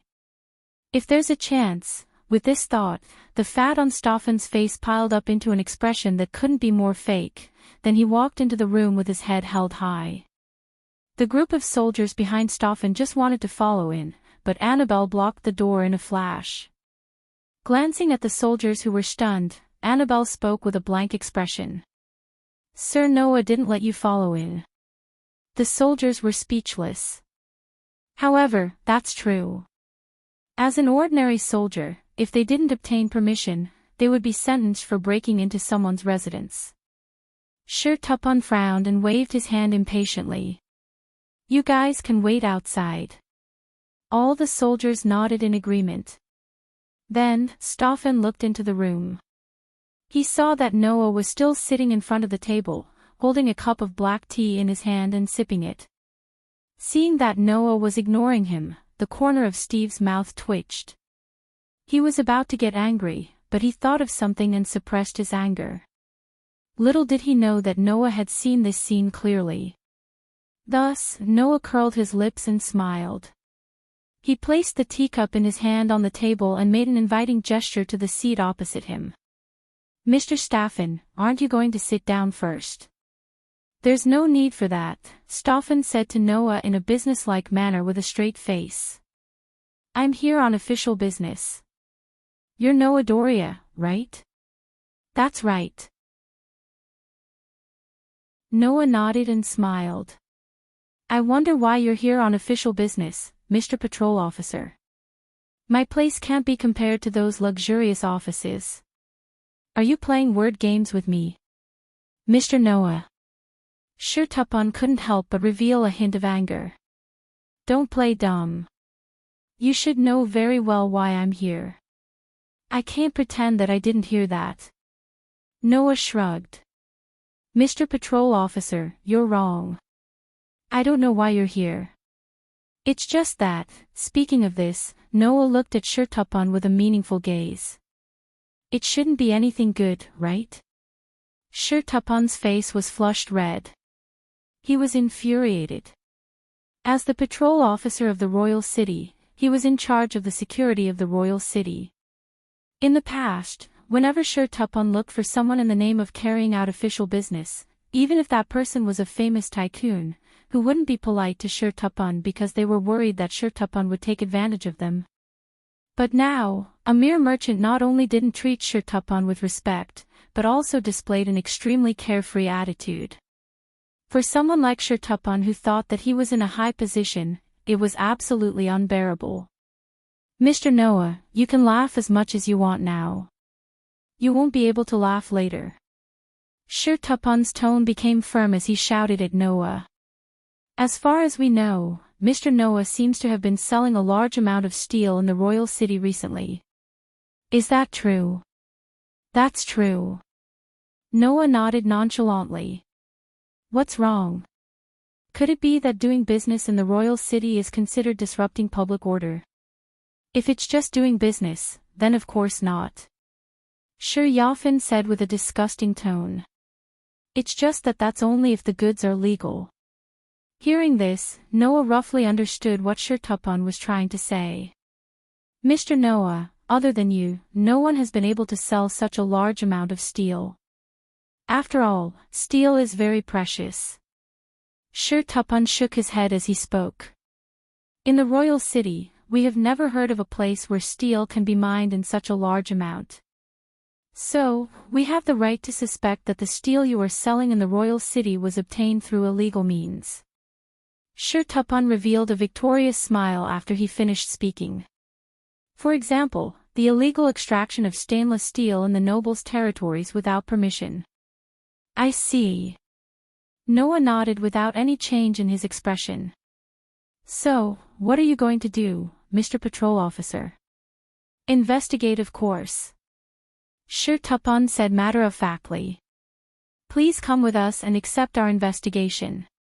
Shirtupan, who was speaking, did not notice. Behind him, Annabelle slowly placed her hand on the hilt of the sword at her waist. If Noah did not stop her, it would only take a second for Shirtupan's head to come in contact with the ground along with a large amount of blood. In this regard, Noah only looked at Shirtupan's victorious face as if he wanted to see through Shirtupan's thoughts. After a while, he suddenly smiled. I understand. Noah stood up and spoke indifferently. Then I will go with you, Mr. Patrol Officer. Hearing this, Shirtupan revealed a victorious smile. Annabelle silently put her sword back into the sheath at her waist. However, the way she looked at Shirtupan was as if she was looking at a dead person. There was no emotion in her eyes. After that, under Shirtupan's lead, Noah and Annabelle walked out of the hotel together. There was a soldier standing around them, as if to protect them and also as if to escort them as they walked into the depths of the imperial city. However, halfway through the main street, Shirtupan suddenly turned into a dark alley and continued to walk forward as if nothing had happened. Sir Noah, Annabelle said softly. However, before she could continue, Noah raised his hand and interrupted her. Don't worry.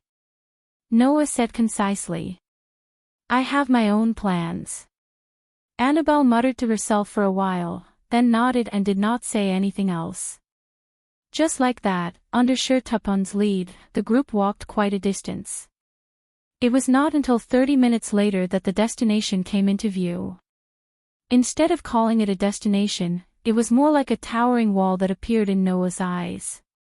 The wall completely isolated the inner and outer space, forming a heavy atmosphere. That atmosphere made people think of a prison, not an important administrative area. Shirtupan didn't seem to care about Noah's thoughts at all. He continued to walk forward, and it didn't take long for him to find a lattice-shaped door in the corner of the wall. We're here. Shirtupan turned his head at this time and looked at Noah patiently. Please come in with us, Mr. Noah. Looking at Shirtupan, it seemed that if Noah didn't go in, he would immediately send someone to take Noah in. However, Noah's performance was different from what Shirtupan imagined. Noah ignored Staven, or rather, it was as if Staven was no longer of any use. Noah ignored him and walked through the door. A courtyard appeared in front of Noah. Chapter 12:10. The courtyard that appeared in front of Noah's eyes was not like the dark alleys he was in.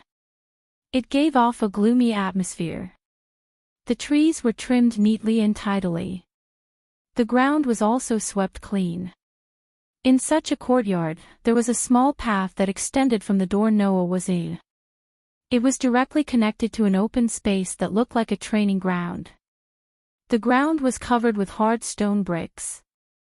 On that open space, a group of about 30 people were either sitting or standing. They were looking in the direction of the door, and their gazes on Noah were full of evil intentions. Bang! Almost at the same time, a loud sound of a door closing reverberated behind Noah. He did not need to turn his head to know that the door at the entrance had been closed.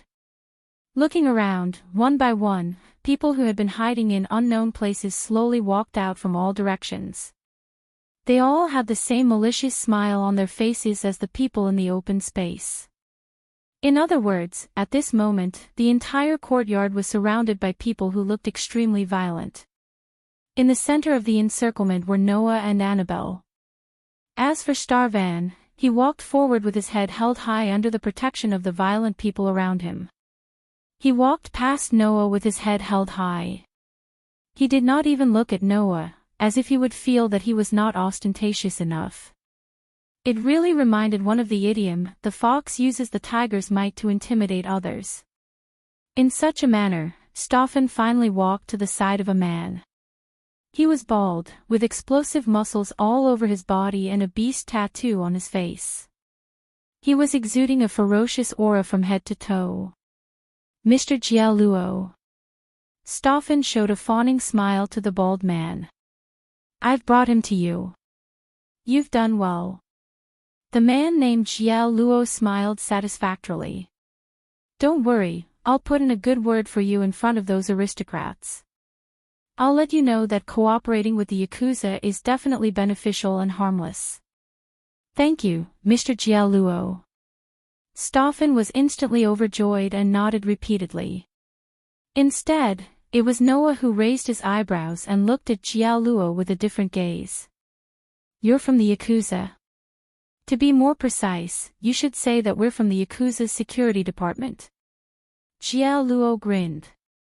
"And I'm the manager of the Yakuza's security department, Jialuo." "Security department?" Noah was a little surprised and looked at the people around him. "So you're saying that there's a six-armed centipede that's rumored to be comparable to a fine steel adventurer here? You know quite a lot." Jialuo was also a little surprised, and spread his hands. "Since they've already named you, then come out and meet our big client." As soon as he finished speaking, 5 people walked out from the crowd behind Jialuo and stood behind him. Standing on the far left was a man wearing a black robe with a hood.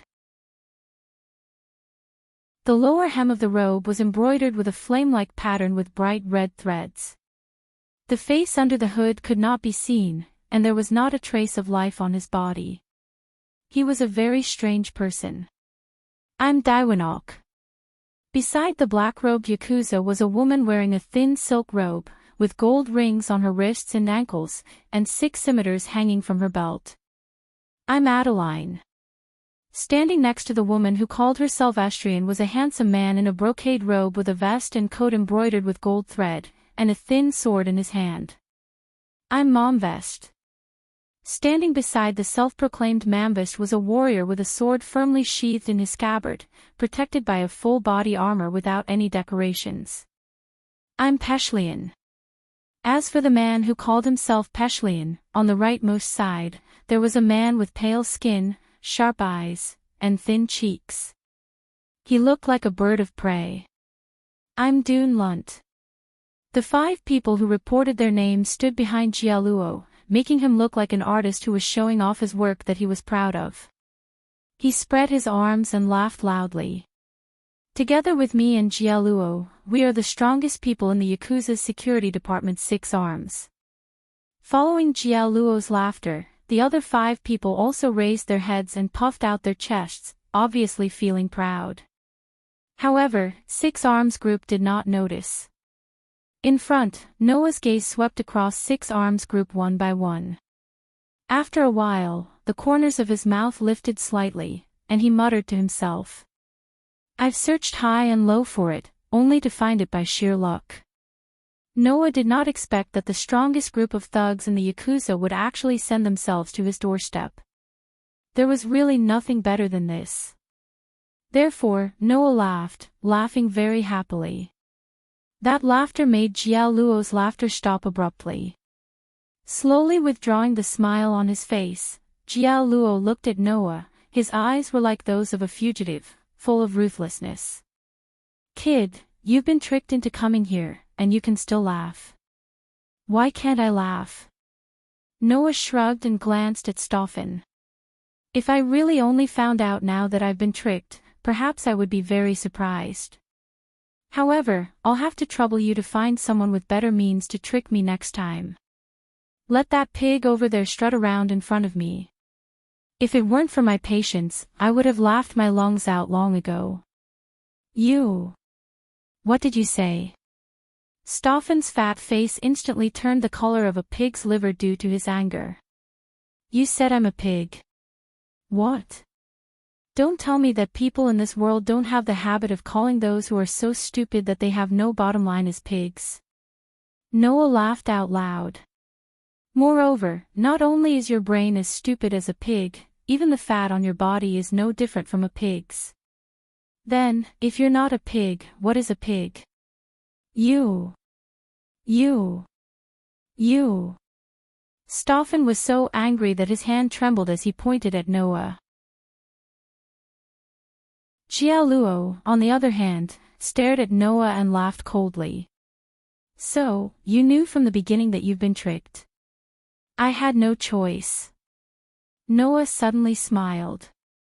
Who asked that pig over there to say that the steel I was selling was illegally mined? Oh. Jialuo asked curiously. Is there a problem with that?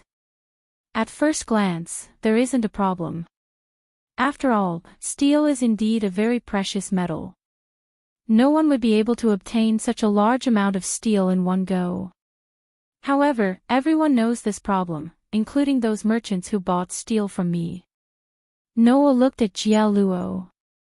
Since that's the case, as merchants who value peace, if those fellows weren't certain that my steel came from a clean source, why would they buy from me at the risk of being banned? That's impossible. Stoffan let out a squeal that sounded like a pig being slaughtered. As I said earlier, no one would be able to obtain such a large amount of steel. Since that's the case, how could those merchants be so sure that your steel came from a clean source? That's right. Jialuo also rebutted. If your steel came from a clean source, then why didn't I find out where the steel came from and how it was transported to the capital when I investigated beforehand? Just because it came from a clean source doesn't mean that everything has to be revealed. Noah pursed his lips. As long as there's someone who can absolutely guarantee that the steel is clean, and this guarantee is approved by the king, wouldn't that be enough? Wah! Jialuo and Stoffan were both stunned. Do you understand now? Noah said with a half-smile. I have someone above me. Moreover, this person is extremely important in the kingdom.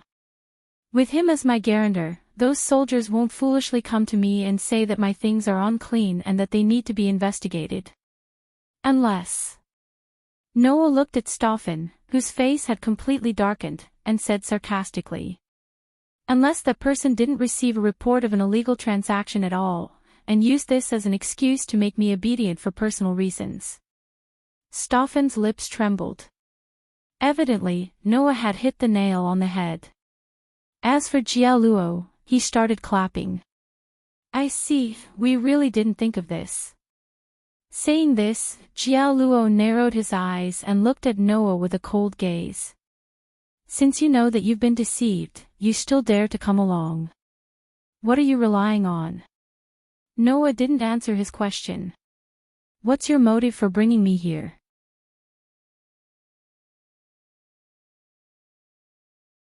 Chapter 12:11. Noah's words caused Jialuo's eyebrows to twitch slightly as he said this with a hidden meaning. He seemed to be implying something as he said, Kid, don't you know what kind of business we, the Hatchy Fingers, do? What kind of business? Noah also raised his eyebrows, but replied nonchalantly. I heard that the Hatchy Fingers has 8 departments that are involved in different businesses, including slave trading, assassination, smuggling, theft, drug dealing, bodyguarding, finance, and gambling. There are a total of 8 types of businesses, each of which can't see the light of day. That's right. Jialuo didn't seem to mind Noah's sarcasm as he continued speaking. And the business that we, the Hatchy Finger Security Department, are in charge of is bodyguarding. Bodyguards. Noah looked around at the criminals with malicious smiles on their faces. He couldn't help but twitch his mouth. And then? What does that have to do with you bringing me to this place? Didn't I say just now? You're our big client, right? Luo stretched out a hand and clenched it into a fist bit by bit as if he was pulling a finger. That hand made cracking sounds as he grinned. You've sold so much steel, I'm sure you've earned quite a bit. In the eyes of many, you're a fat sheep that can't get any fatter. Furthermore, the security of the kingdom isn't very good. Kid, don't tell me you've never thought of hiring some bodyguards. Hearing this, Noah narrowed his eyes. He finally understood Luo's motive. Simply put, this guy wanted to collect the so-called protection fee from Noah. Furthermore, it was the type that couldn't be resisted. Since you know about the 6 arms, then you should also know about our capabilities, right? Luo grinned maliciously at Noah. As long as you cooperate with me, I guarantee that your future path will be very smooth. No one will have any ideas about you. How about that? Oh. Noah's expression didn't change as he replied indifferently. Then, how much do I have to pay to hire the Hatchy Fingers security department? Not much. Luo looked straight at Noah, his eyes revealing the ferocity of a ferocious beast staring at its prey. How much did you earn in the capital? I want 80% of it. Consider it a friendly price. As soon as these words were said, the surrounding outlaws immediately laughed one by one. On the other side, although Stoffen was still enraged by Noah's words, he felt that his hatred had been vented. 80%. That wasn't a collaboration at all, but exploitation, right? With the amount of steel that Noah sold, 80% of the profits was enough to buy 1 or 2 pieces of land, not to mention hiring bodyguards. Under such circumstances, did Luo intend to take away 80%? Even asking for an exorbitant price was not enough to describe his greed. Noah knew this, Stark knew this, and Luo himself naturally knew this as well. However, Luo had never thought of hiding anything. What? Can't accept it. Luo sneered. It's best if you accept it. That way, you can at least take the remaining 20% and return home safely. There was no need to confirm what he meant. Luo gave Noah only 2 choices. One was to obediently hand over the 80% of the profits from selling the steel. In that case, Noah would be able to take the remaining 20% and leave the Imperial City safely. The other was to reject the so-called collaboration. That way, everyone present could guarantee that when night fell, a person selling steel in large quantities would disappear without a trace, and all the money he earned would go into Luo's pocket. That was all there was to it. This was the Hatchy Fingers. They were the largest criminal syndicate in the kingdom of Yestage. The surrounding atmosphere suddenly became sinister due to Luo's undisguised malice. The repulsive outlaws slowly took a step closer to Noah with sinister smiles on their faces. Stark, on the other hand, took a step back and looked at Noah with delight in his eyes. Luo, on the other hand, stood motionless with the other 5 members of the 6 arms. They had cold smiles on their faces, looking as if they had Noah in their grasp. If it had been anyone else, even Gu Jiefu, in such a situation, they would have felt a sense of despair. The guards of the Hatchy Fingers were the hired thugs of the largest criminal syndicate in the kingdom. It was definitely possible to say that there were many experts within.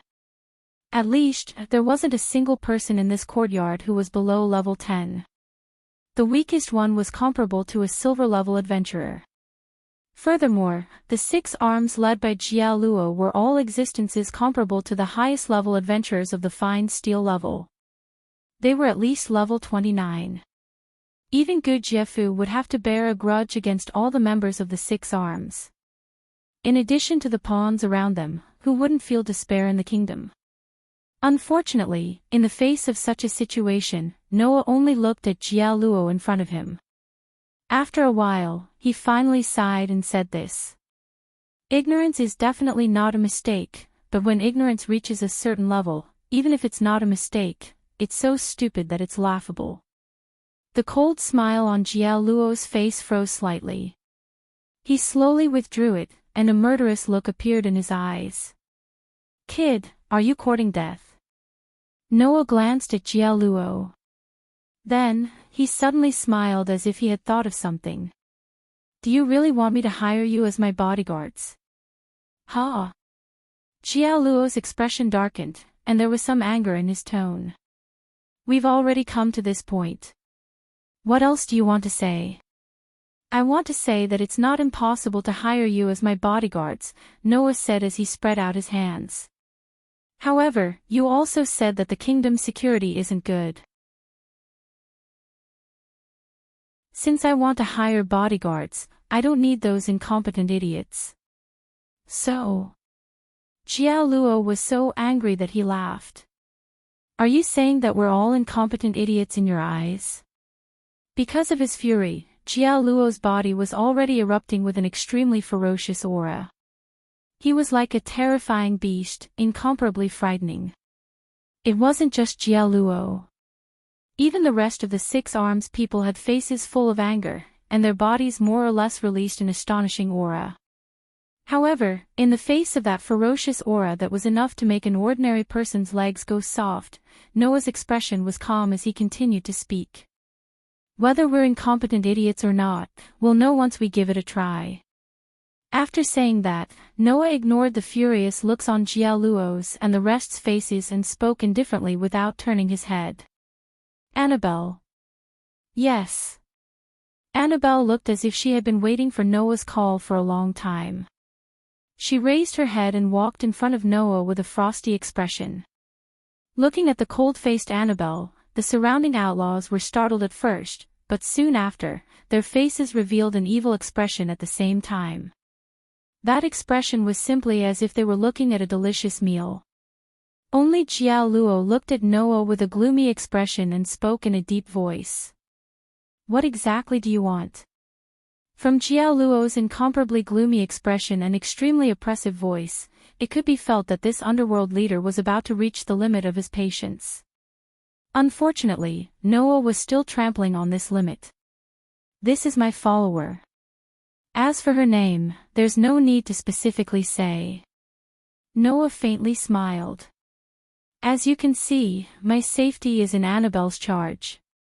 What you want to snatch away is her job. Since that's the case, I'll give you a chance. Noah pointed at Annabelle and spoke with a mocking expression. As long as you can defeat my follower, I'll do as you wish and obediently offer you what you want. Moreover, it's not just 80%, but 100% of everything. The entire crowd suddenly went silent. Ha! Ha ha ha! Ha ha ha ha! Jia Luo suddenly laughed out loud. There wasn't the slightest bit of amusement in that laughter. There was only anger that made one's heart tremble. Very good, boy. You've successfully angered me. Jia Luo roared. Since that's the case, I'll first torture this woman, then cut you into 1,000 pieces, and then throw you all into the dungeon to feed the worms. Jia Luo's words elicited a reaction from Annabelle. Worms? Annabelle suddenly raised her head, her eyes surging with an astonishingly cold light. To me, you're all worms, a group of inferior human beings. As soon as she finished speaking, Annabelle fiercely spread out her hands, and the palms of both hands burst out with dazzling electric light, turning into 2 huge electric balls. Second-level magic enhancement, electric shock ball. The next moment, the violent electric balls shot out and landed directly in the courtyard. Bang! The sound of an explosion resounded.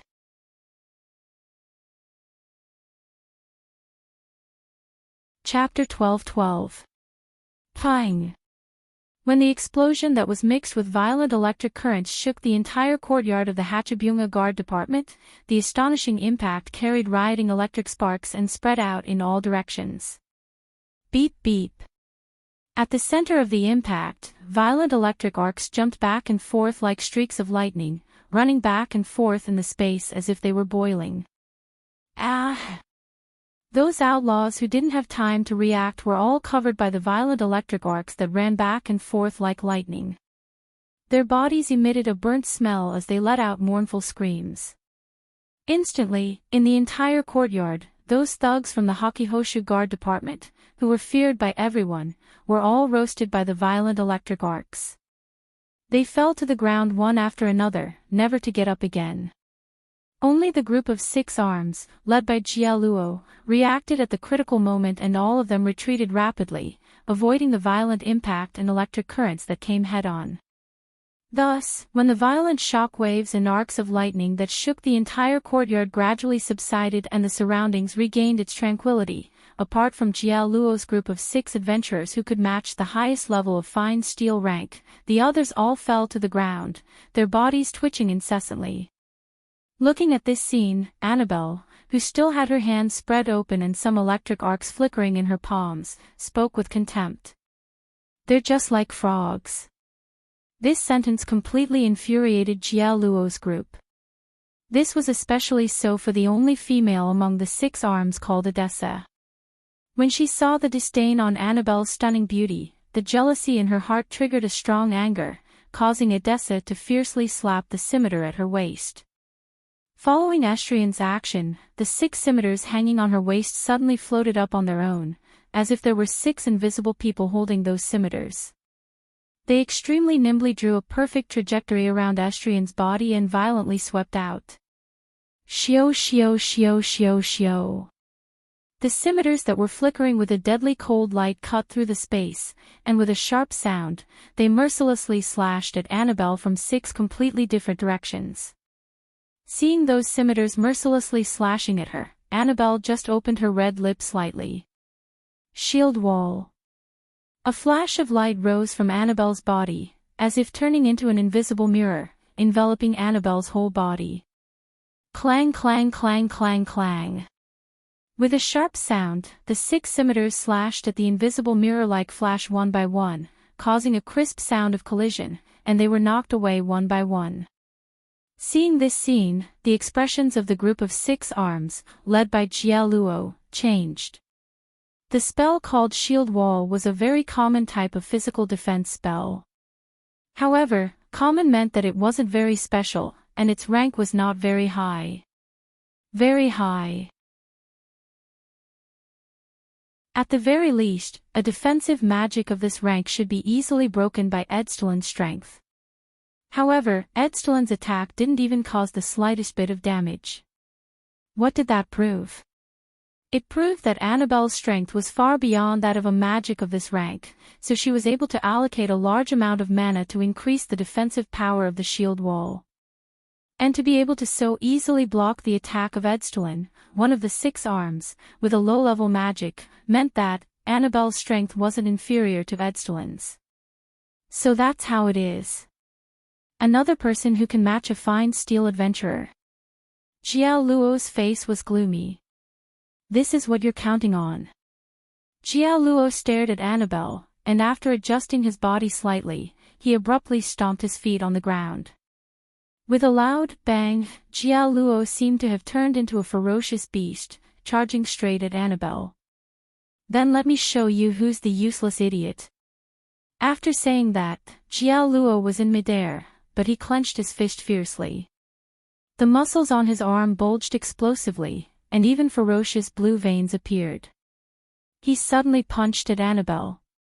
Wherever the fist passed, the air waves in the surrounding space rolled back and forth, bringing about a sonic boom. The momentum was not small. It was just an ordinary punch, but it was able to reach such a level. Noah's eyes flashed as he watched from behind. A warrior monk. That's right. Jia-luo's profession was a warrior monk. Moreover, he was a powerful warrior monk who had at least trained his body to the extent of being as hard as mithril. Therefore, if Annabelle used the shield wall to defend against this punch, it would definitely be shattered in an instant, and she would even be severely injured. Knowing this, Annabelle still didn't move an inch. She only looked at the approaching Jia-luo with a ferocious expression, and slowly extended a finger. Lightning strike. A dazzling electric arc suddenly flickered from the tip of Annabelle's finger. Finally, like lightning, it shot violently at Jialuo, who was still in midair. A trifling third-rank spell. Jialuo roared angrily. Don't underestimate me. With a furious roar, Jialuo directly punched at the lightning that shot violently at him. He actually didn't dodge or evade the spell, using his body to meet it. Bang! Along with the collision between the fist and the lightning, an astonishing impact once again appeared in midair. It was as if a substantial wave of wind had appeared, causing ripples in the air. It was also at this moment that a phantom suddenly flashed behind Annabelle. Like a mirage, it emerged from illusion to reality. It was an illusion. A spell specially used to confuse people's vision. The person who used it was one of the 6 arms, Dune Lunt. With a sinister smile, Dune Lunt fiercely pulled out the long sword at his waist. Take her down. The long sword tore through the air and suddenly slashed fiercely at Annabelle's neck. Feeling the tearing sound of the wind behind her, Annabelle's eyes narrowed. Dimensional movement. The next moment, Annabelle's figure suddenly disappeared from where she was, causing Dune Lunt's determined sword to hit empty air. Wah! Dune Lunt was astonished. However, no matter how astonished he was at this moment, he had already exposed his biggest flaw. Poochie! With a tearing sound, a long sword pierced through Dune Lunt's chest, bringing with it dark red blood that splashed all over the ground. Scatchelon's eyes bulged. His neck seemed to have been wound up as he lowered his head stiffly. When he saw the long sword that had pierced through his chest, blood flowed out from the corner of his mouth. He squeezed out a voice with great difficulty. No, this was Dune Lunt's last regret. Then, the long sword was pulled out fiercely, causing Dune Lunt to fall to the ground, revealing Annabelle's figure standing behind him. Looking at Dune Lunt, who was sprawled on the ground with his arms and legs spread out, and the ground beneath him was gradually dyed red with blood, Annabelle murmured expressionlessly. Is it a beetle this time? It was indeed true. Dune Lunt's appearance of lying on the ground with his arms and legs spread out was exactly the same as a beetle. Seeing Dune Lunt die in front of them, the members of 6 arms, including Jialuo, were all stunned for a moment. It's too troublesome to deal with them one by one. We can't let Sir Noah wait for too long. Annabelle raised her eyes and looked ahead. Then, let's deal with them once and for all. While saying this, Annabelle clapped her hands fiercely in the midst of a paw sound. Hum.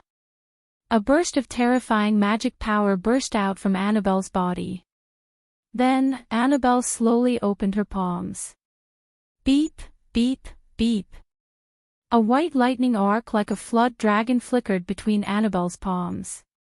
On it, a dazzling white light bloomed, illuminating the entire surrounding space. Magic Enhancement Chain Dragon Thunder.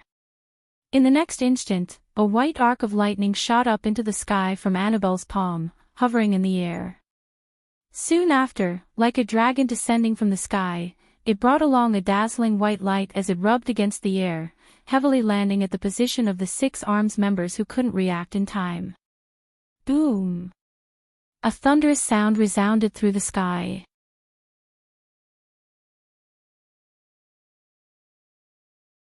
Chapter 12-13. When the dragon-like arcs of lightning landed heavily in the courtyard, almost everyone in the royal city saw this scene.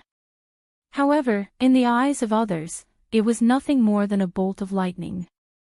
Such a bolt of lightning shattered the ground of the courtyard of the Hatchabunga Guard Department, causing a violent impact that blew up inch by inch of the ground. The soil was dug up, and the gravel was splashed up.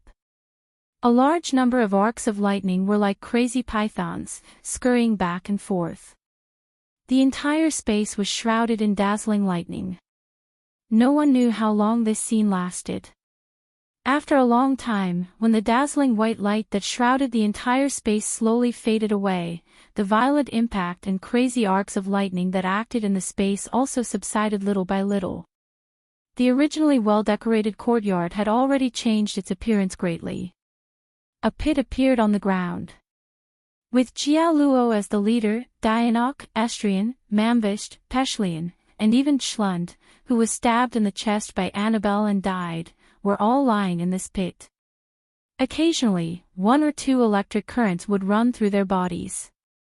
Every time an electric current ran through this group of people, their bodies would jump a little, as if they were lying on the ground and bouncing their bodies slightly. Seeing this, Annabelle, who was standing in front of the pit, said sarcastically, "They really do look like fleas." After saying that, Annabelle directly turned around and walked in the direction of Noah. From the beginning to the end, it could be said that Annabelle didn't look directly at the group of strong people who were said to be comparable to the highest level of human fine steel adventurers.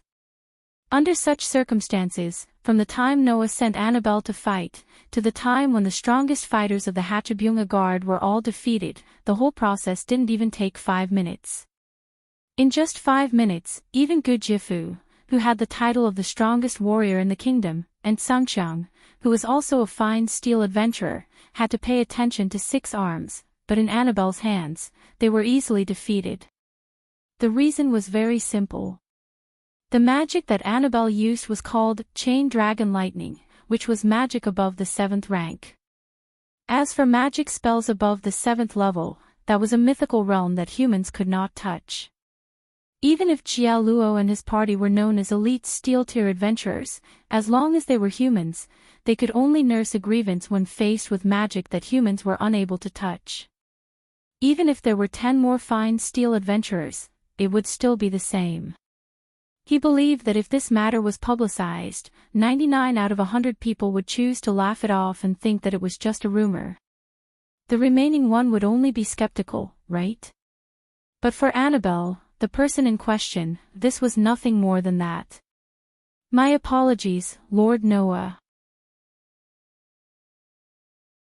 Annabelle's cold and emotionless appearance completely melted in front of Noah, turning into a respect that could drive people crazy. "I spent some time on those insects. There's nothing to apologize for, Annabelle." Noah smiled at Annabelle. "You've done well. Thank you for your hard work." "Yes." Only then did Annabelle feel relieved. Noah cast his gaze into the pit and looked at Jia Luo, who was lying on the ground with 1 or 2 electric currents running through his body from time to time. He curled his lips and said, "Now, do you know who's the useless idiot?" In the pit, Jia Luo's body jerked violently in a way that it had not done before. In response, Noah did not even look at it and turned around directly. "This is probably the headquarters of the Yakumo garrison. Let's search here and we should be able to get a lot of rewards." "Yes, Lord Noah." Annabelle nodded obediently. Just as Annabelle was about to follow behind Noah and leave the scene together, her expression suddenly changed. Bang! Following a muffled stomping sound, Jia Luo, who was originally lying on the ground, suddenly leaped up like a prostrating cheetah. Bouncing his body up, the aura on his body abruptly surged as his figure violently rushed out. Moreover, it was in the direction of Noah. As the leader of the 6 arms that was comparable to a fine steel adventurer, Jia Luo's strength was naturally the strongest in the 6 arms. Jia Luo was confident that even if he were to face the kingdom's strongest warrior, Gu Jifu, he would definitely not lose. However, today, Jia Luo and all the other members of the 6 arms couldn't even last 5 minutes against Annabelle. Coupled with the Chain Dragon Thunder, just now, Jia Luo knew that even if he were to risk his life, he would definitely not be a match for Annabelle. Jia Luo was naturally filled with disbelief about Annabelle's strength. However, compared to disbelief, Jia Luo's heart was filled with hatred for Noah, who had looked down on him from beginning to end and treated him like a fool, making him behave like a clown. Driven by hatred, Jia Luo turned into a desperado. He did not care about Annabelle, who was still by Noah's side, and stared fixedly at Noah, who was getting closer and closer. The blood at the corner of his mouth rendered his face extremely sinister as he roared hysterically. "Even if I die, I'll drag you down to hell with me." The distance between him and Noah was instantly reduced to 0. Jiao Luo clenched his fists tightly, condensing an extremely terrifying force in his fists, and blasted it violently at Noah. This punch brought about a strong oppressive wind. The strong wind blew the fringe in front of Noah's forehead, exposing a pair of deep, dark eyes to Jiao Luo's distorted vision due to extreme hatred. However, Jiao Luo simply could not see the excessive hatred. In the face of what could be said to be the most powerful attack of his life, Noah's pitch-black eyes did not show any fear, panic, or even the slightest fluctuation. There was only complete and utter calmness. Bang! A muffled sound that made one's heart contract abruptly reverberated through the entire surrounding space, causing a ring of shockwaves to spread out like sound waves, rippling through the extremely dilapidated courtyard. At this moment, Jiao Luo, who had unleashed the most powerful punch of his life, slowly narrowed his eyes until they were the size of a needle tip. This was because that blow, which was enough to shatter a huge rock, had been easily blocked by a hand and grasped in the palm of his hand. "You seem to have misunderstood something, right?" Following this calm voice, the hand that had easily received Jiao Luo's strongest punch slowly clenched, tightly clenching Jiao Luo's fist within. "When I said that you're a useless idiot, I didn't mean that my follower could casually defeat you." Saying this, Noah's gaze met Jiao Luo's pupils, which had shrunk to the size of a needle tip, and he sneered. "Rather, to me, you're indeed only at this level, idiot." After saying this, Noah's other hand suddenly clenched into a fist. Clang! Streaks of electrical lines crawled up Noah's tightly clenched fist. Whang! A resplendent vortex of air vibrated from Noah's tightly clenched fist. In the instant that Jiao Luo was completely unable to react, a fist that was even more terrifying than the most powerful punch of his life cut through the air and landed directly on Jiao Luo's body. Bang!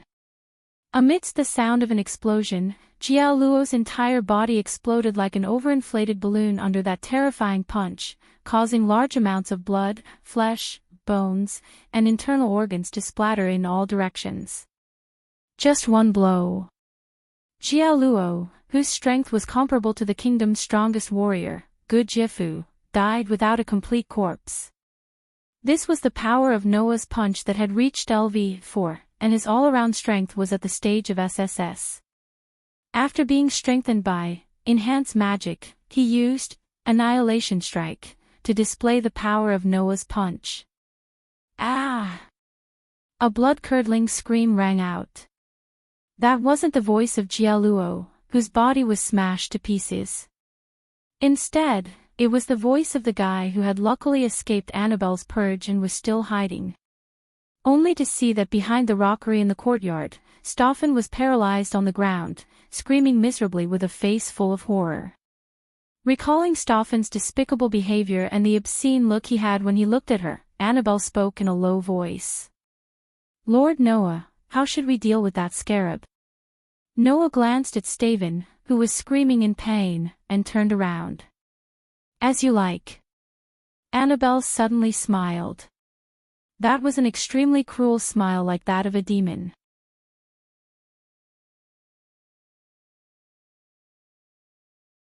Chapter 12-14. 3 days later, the biggest underground criminal organization in the kingdom, the headquarters of the 8 departments of the organization known as the Hachibana, were all defeated. There was no suspense at all. As the strongest fighters of the Hachibana, the biggest underground criminal organization, those 6 armed members who were comparable to fine steel-level adventurers had all lost their lives in the hands of Noah and Annabelle. A large number of strong fighters in the Hachibana's security department were also all wiped out by Annabelle's magic on that day. After losing these forces, no matter how deep the Hachibana infiltrated the kingdom, under the situation where even the intelligence of their headquarters had been exposed, it was naturally impossible for them to resist the attacks of the fine steel-level adventurers of the Wild Rose Gang. Therefore, almost on the second day after the intelligence was deciphered, Agagase, Ibirui, Gragland, Hina, T and even Gujiafu's group split into 6 groups, and with the strongest vanguard, they quickly destroyed 6 of the Hachibana's departments. As for the remaining 2 departments, one was sent by Noah and Annabelle to destroy, while the other was the courtyard where Jia Luo and the other members of the security department were at that day. Since Noah had already taken care of it, there was no need to destroy it. Therefore, in just 3 days, the headquarters of the 8 departments of the Hachibana were all defeated. And just like Agagase's plan from the start. After the 8 headquarters of the Hachibana were all defeated, the panicking managers of the departments could only helplessly seek help from the nobles who were in cahoots with them. In the end, Princess Lana, who had been keeping an eye on the nobles, successfully followed the vine and found the locations of the managers of the other 7 departments other than Jialuo. Then, the people of the Wild Rose Gang acted and took down all of them. At this point, the Hachibana, the biggest underground criminal organization in the kingdom, was almost completely wiped out. The reason why the word almost was used to describe it was because, other than the headquarters of the 8 departments, the Hachibana definitely had some small strongholds set up in the territories of the other nobles, just like the village where they cultivated the raw materials for the drugs. Those small strongholds had not been wiped out yet. Therefore, even if the managers and headquarters of the 8 departments of the Yakuza were all defeated, the leaders of the remaining small strongholds would still take advantage of their territories, and with the help of the nobles who were in cahoots with them, they could barely maintain their existence. Even so, the power of the Hachibana had been greatly weakened, and its influence on the kingdom had also been greatly reduced. If Princess Lana was smart enough, it shouldn't be difficult to find an opportunity to eliminate these fish that escaped the net. However, that had nothing to do with Noah. According to the agreement, Noah's assistance would only last until the managers and headquarters of the 8 departments of the Yakuza were all captured. If this assistance was maintained until the entire Hachi Fingers was defeated, who knew how long it would take to find all the fish that had escaped the net? Because of this, Haggis and the others weren't so thick-skinned as to ask Noah to stay in the capital for the sake of some fish that slipped through the net. In other words, the matter of dealing with the Hachibana had come to an end. As for the gains, they were not small at all. According to the previous agreement, after the headquarters of the 8 departments of the Hachibana were defeated, the stolen goods that were collected would all belong to Noah. After checking, Noah realized that these gains were more than 10 times more than what he got from selling large amounts of stainless steel. After all, most of the business that the headquarters of the 8 departments of the Hachibana had done so far was here, so how could it not be a lot? After a few days of hard work, he was able to get this kind of gains, so Noah was quite satisfied. Not to mention the gains in terms of money, just the gains from the rest of the materials that he planned to use to make equipment, tools, and other items were already considered a huge amount of resources. With these, he would definitely be able to make quite a number of magical tools with miraculous effects in the underground tomb of Nasarick, which would be of great help. Originally, Noah only planned to earn some money on this trip to see if he could use it to pay for the maintenance of the underground tomb of Nasarick. Now, with so many unexpected gains, if he was still not satisfied, then he would be too greedy. Under such circumstances, Noah felt that it was time for him to leave the capital and return to the underground tomb of Nasarick. "You're leaving." In the hall of Gudjefu's mansion, with Gudjefu and Gudjefu as the leaders, a group of powerhouses of the highest level in the kingdom all revealed shocked expressions. "What's so strange about it?" Noah said helplessly. "I came to the capital to do business, and not to settle down. Now that I've achieved my goal, there's nothing strange about leaving here, right? But, if you're leaving, Mr. Noah is planning to return to Yelantir, right?" Gudjefu frowned slightly. Compared to Yelantir, the capital should be more suitable for Mr. Noah to live in, right? Is this place more suitable for people to live in than Yelantir? Noah looked at Gudjiafu. Perhaps, as the capital of the kingdom of Ristage, this place is indeed more attractive than the cities at the border, but it's not necessarily suitable for people to live in, right? Hearing that, Gudjiafu was speechless. It was impossible for Gudjiafu not to understand the meaning behind Noah's words. Indeed, compared to the cities at the border, the capital might be more prosperous. But there were too many disputes here. Other things aside, all kinds of nobles were basically gathered in the capital. With the current internal strife in the kingdom, it was impossible for someone like Noah, who had extraordinary powers, not to get involved in these disputes. When the time came, if he were to be involved in the political whirlpool of the kingdom, then the trouble would be huge. Of course, this so-called trouble would depend on Noah's wishes. If Noah wanted to occupy a place in the kingdom, then with Noah's abilities, it would definitely not be difficult for him to make a name for himself here. Unfortunately, Noah did not have that intention at all. Therefore, the disputes in the kingdom were only trouble to Noah. But, isn't this too much of a pity? Gudjiafu was sincerely anxious. With Sir Dole's strength, if you are willing to serve the king, then the kingdom situation will definitely improve a lot. The king has always wanted to meet you, sir. Don't you want to consider it? That's right, Sir Noah. Clem was also present, and he was just as anxious as Gudjiafu.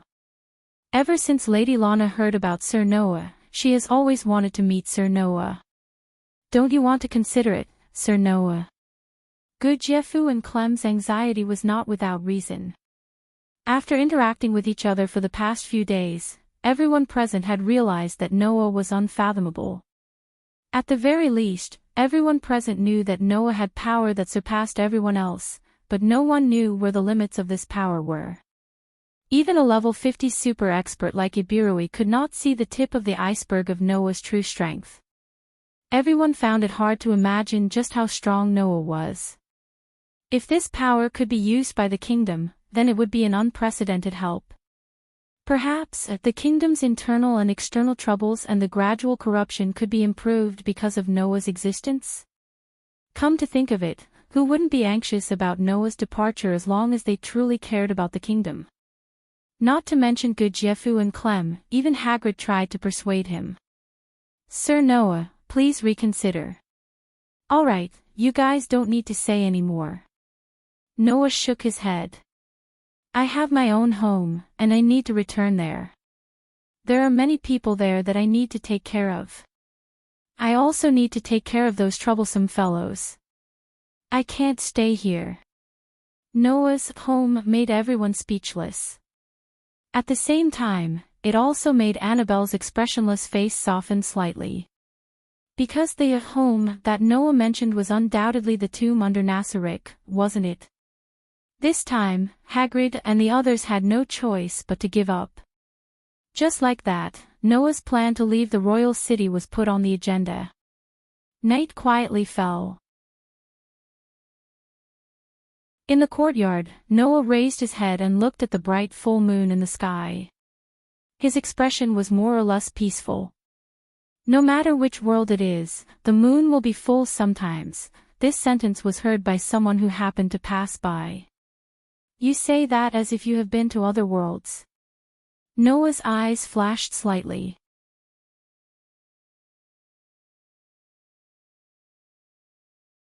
Chapter 12:15. The voice behind him made Noah, who was looking at the bright moon in the sky, slowly turn around and look at the source of the voice. Over there, Ibirua was dressed in a black robe as usual. She wore a mask that completely covered her entire body like the Grim Reaper of the night. She hugged her arms and leaned against the wall. Her gaze seemed to be cast on Noah.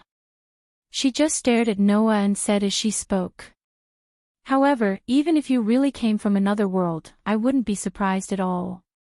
Hearing this, Noah nodded, turned around again, looked at the moon in the sky, and said, Maybe, I'm really not from this world, that's hard to say. Obviously, Noah thought Ibiruai's words were an exaggeration.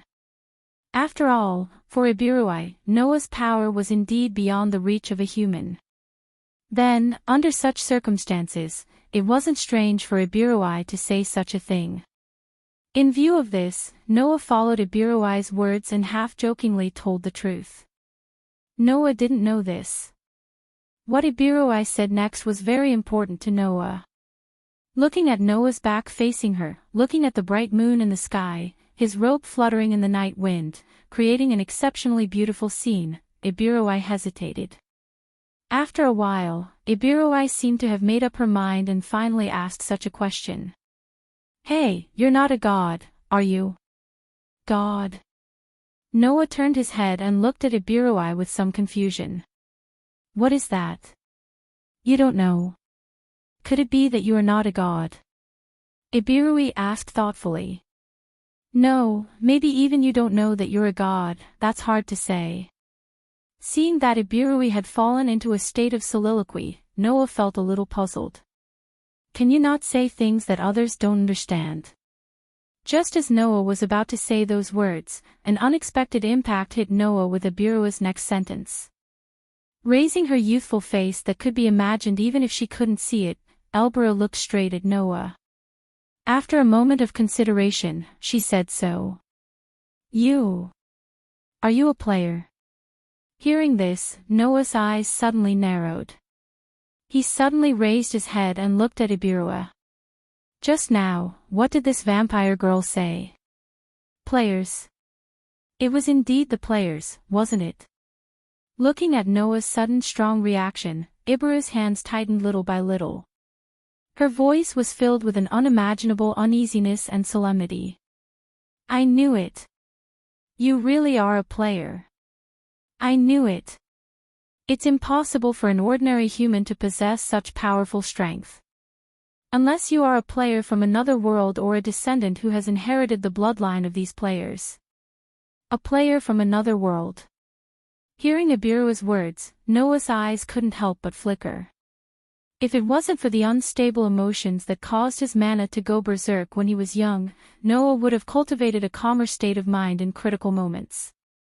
But now, he couldn't help but be shaken, right?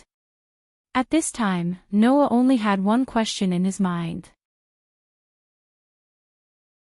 That is, does the so-called player that Ibirui mentioned match the first thought that came to his mind when he first heard this word?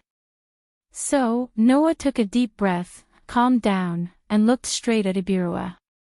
What do you mean by player? Noah's words made Ibirui frown.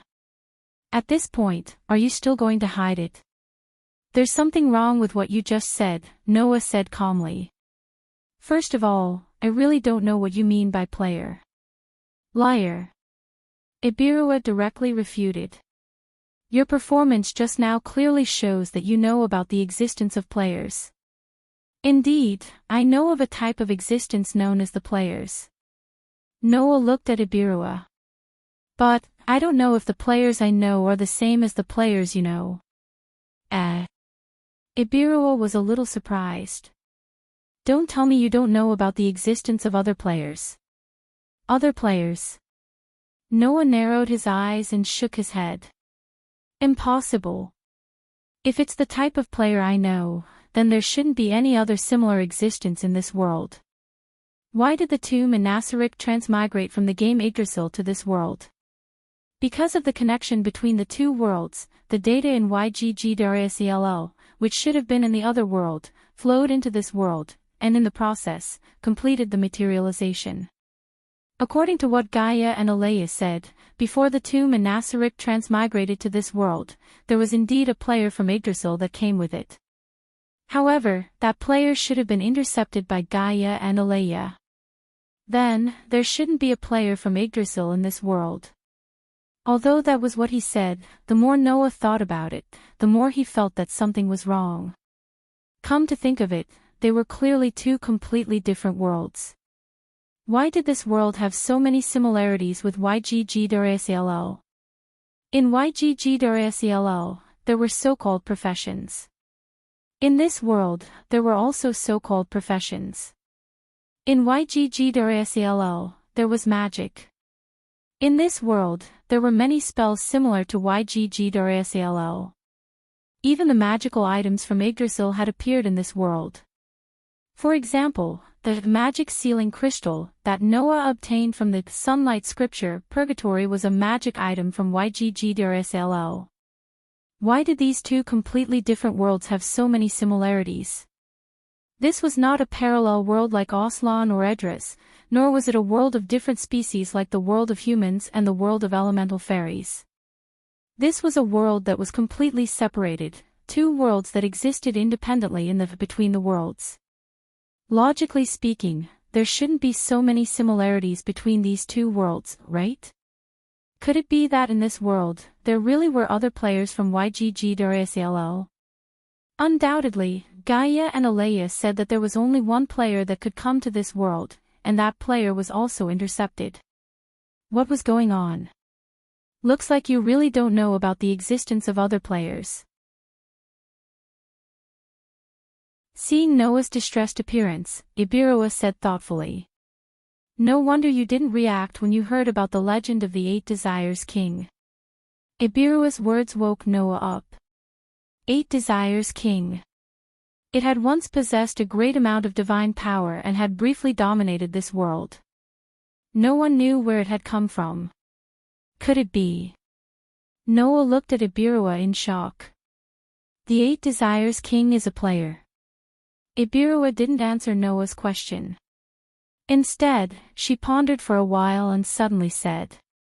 Actually, he's not the only one like the 8 Desires King, who suddenly appeared in this world out of nowhere and possessed great divine power. Once, the existence known as the 13 Heroes, the demon god that they defeated also suddenly appeared in this world, Ibiroa said in a low voice. The 6 gods that the Celian theocracy believes in also suddenly appeared in this world. Noah's expression instantly became uncertain. Thinking about it this way, it was true that many famous existences in myths and legends had appeared in such an extremely abrupt manner. The 8 Desires King that once dominated this world. The demon god that the 13 heroes defeated. The 6 gods that the Celian theocracy believed in. These were all existences that suddenly appeared in this world. These existences that suddenly appeared in this world with great divine power are the players that I know. Ibiroa looked at Noah. And the descendants of these players will be addressed differently because of their race. However, the people of the theocracy call the players who inherited the bloodline of the 6 gods gods. Noah's heart was more or less in a mess.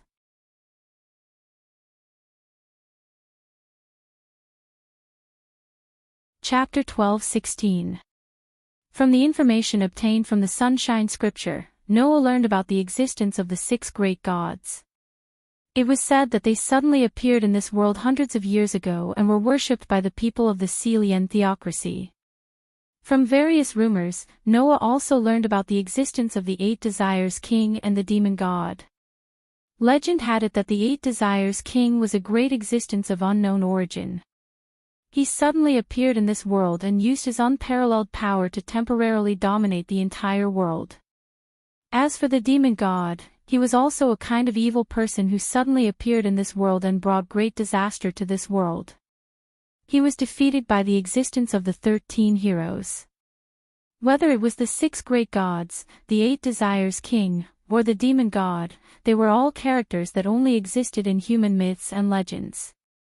However, these characters that appeared in myths and legends all had one thing in common that could not be ignored. That is, they all appeared in this world very suddenly. Moreover, before they appeared, there were no signs of them. Originally, Noah only treated these as myths and legends. However, if it was really like what Ibiroa said, whether it was the 6 great gods, the 8 Desires King, or the demon god, they were all players, then this matter made sense. The reason why they suddenly appeared was because they did not belong to this world. The reason why they had such great divine power was because their level was higher than the highest level in this world, which was only level 35 in the hero domain. The reason why there were many professions and magic that were similar to those in Yggdrasil was because these players brought the professions and magic from Yggdrasil to this world and taught them to the people of this world. The reason why the Sunshine Scripture had the items from Yggdrasil was because the 6 great gods who left these items behind were players from Yggdrasil. All these signs pointed to the fact that players from Yggdrasil had appeared more than once in this world where players from Yggdrasil should not exist. Phew, Noah exhaled deeply, calming down his somewhat chaotic emotions. He immediately raised his eyes, looked at Ibirua, and solemnly said, "Thank you for telling me such important information. This is not worthy of your special thanks." Ibirua was startled at first. She did not expect Noah to suddenly thank her so solemnly. She tilted her head in confusion and asked, "Then, you are a player, right?" "You can say so." Noah smiled bitterly. "At least, I am not from this world." As expected. Ibirua looked at Noah in a completely different way. "Looking at you, you seem to have just arrived in this world not long ago. You are not very familiar with this world, right? Once you are familiar with this world, what do you plan to do with it?" But Ibirua did not say this last sentence. However, this was what Ibirua was the most. There was no other way. The descent of the 6 great gods into this world led to the emergence of the Lien cult nation, a nation that rejected all races other than humans and advocated the supremacy of humans. The 8 Desires King had King of 8 Desires King came to this world. The demon god of kings of gods, and brought unimaginable disasters gods. Every time a player came, they would have a great impact on this world. Then, as a player, what does Noah plan to do with this world after coming to this world? Is he going to become a religion like the 6 great gods and build a human country? Is he going to sweep away thousands of armies and rule the world like the 8 Desires King? Or is he going to bring unimaginable disasters to the world like the demon god of gods? Ibirua realized that this seemingly ordinary human in front of her could change this world greatly with just a thought. Is this change good or bad? If she did not confirm it, who would be at ease? As if seeing through the uneasiness and solemnity in Ibirui's heart, Noah sighed and turned around. "You don't have to worry. As long as the people of this world do not provoke me, then I will not do anything to the people of this world." This answer made Ibirua's uneasiness even more intense. So, Ibirua could not help but say, "Then what if someone provokes you?" Noah glanced at Ibirua and said indifferently, "If there's a grudge, then there's a grudge. If there's a grudge, then there's a grudge, right?" This sentence sent a chill down Ibirua's spine. The meaning of Noah's words could not be clearer. As long as they don't provoke him, then he will not come looking for trouble. However, as long as they provoked him, he would not show them any mercy. Ibirua felt that she really needed to tell Haggis and Gudjefu not to provoke Noah for the sake of the kingdom's interests. Otherwise, this corrupt country with internal and external troubles will really be finished. So, Ibirua took a deep breath and asked tentatively, "Apart from you, this time, are there any other players who came to this world with you?" "No," Noah said bluntly. "Apart from me, there are only a few of my subordinates who came with me. They are not players, but something similar to summon monsters. As long as I don't allow it, they will not casually participate in the disputes of this world." "Is that so?" Eleanor sighed in relief and nodded. "I understand. I hope one day you will not become an enemy of humanity." "Enemy of humanity?" Noah looked at Ibirua with a half-smile. "As an undying, you're quite fond of humans." "Is that so?" Ibirua said, not to be outdone. "As a human, don't you get along well with the other races?" Noah shrugged and didn't say anything else. Seeing this, Ibirua also tactfully shut her mouth. She took a deep look at Noah's back before quietly retreating. Only Noah was left. He continued to look at the bright moon in the sky, but his mood was no longer as relaxed as before. Instead, it was full of thoughts. Looks like it is necessary to talk to Gaia and Alea about this matter. Why were there so many Yggdrasil players in this world that had once descended into this world? Noah really couldn't answer this question alone. Only Gaia and Alea could give an affirmative answer based on this matter. Just when Noah was lost in thought, an aura suddenly approached Noah at an extremely fast speed. Noah, who was awakened from his thoughts, turned his head in surprise and looked at the entrance of the courtyard. There, like a ninja, Annabelle suddenly descended from the sky and knelt on one knee on the ground, looking at Noah. At this moment, Annabelle's beautiful face was filled with unprecedented worry. Then, Annabelle spoke hesitantly with such worry in her voice. "Sir Noah, Sir Heartbade has just sent a message." Heartbade? Noah clearly noticed the worry on Annabelle's pretty face, and an ominous premonition rose in his heart. What did Heartbade say? Annabelle parted her red lips and opened her mouth slightly, but it seemed that there was something that she couldn't say out loud. She also seemed to be worried that Noah would be angry if she said it out loud. She couldn't say anything for a while. That performance made the ominous premonition in Noah's heart even stronger. What's wrong?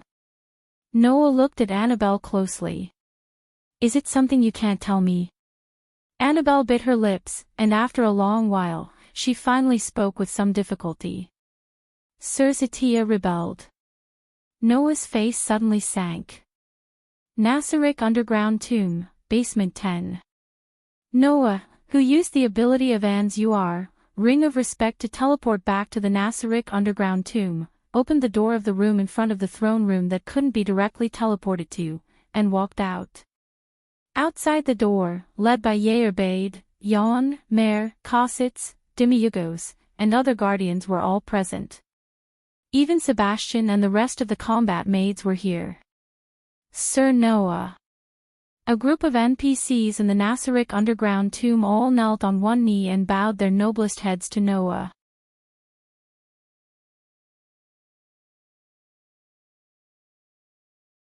Chapter 12-17. There was an unbearable stifling atmosphere in the air. Looking at the NPCs kneeling on one knee in front of him with their heads lowered, not even daring to breathe loudly, Noah could clearly feel the deep uneasiness hidden in their hearts. That uneasiness was mainly directed at Noah. Moreover, rather than uneasiness, it was more like fear.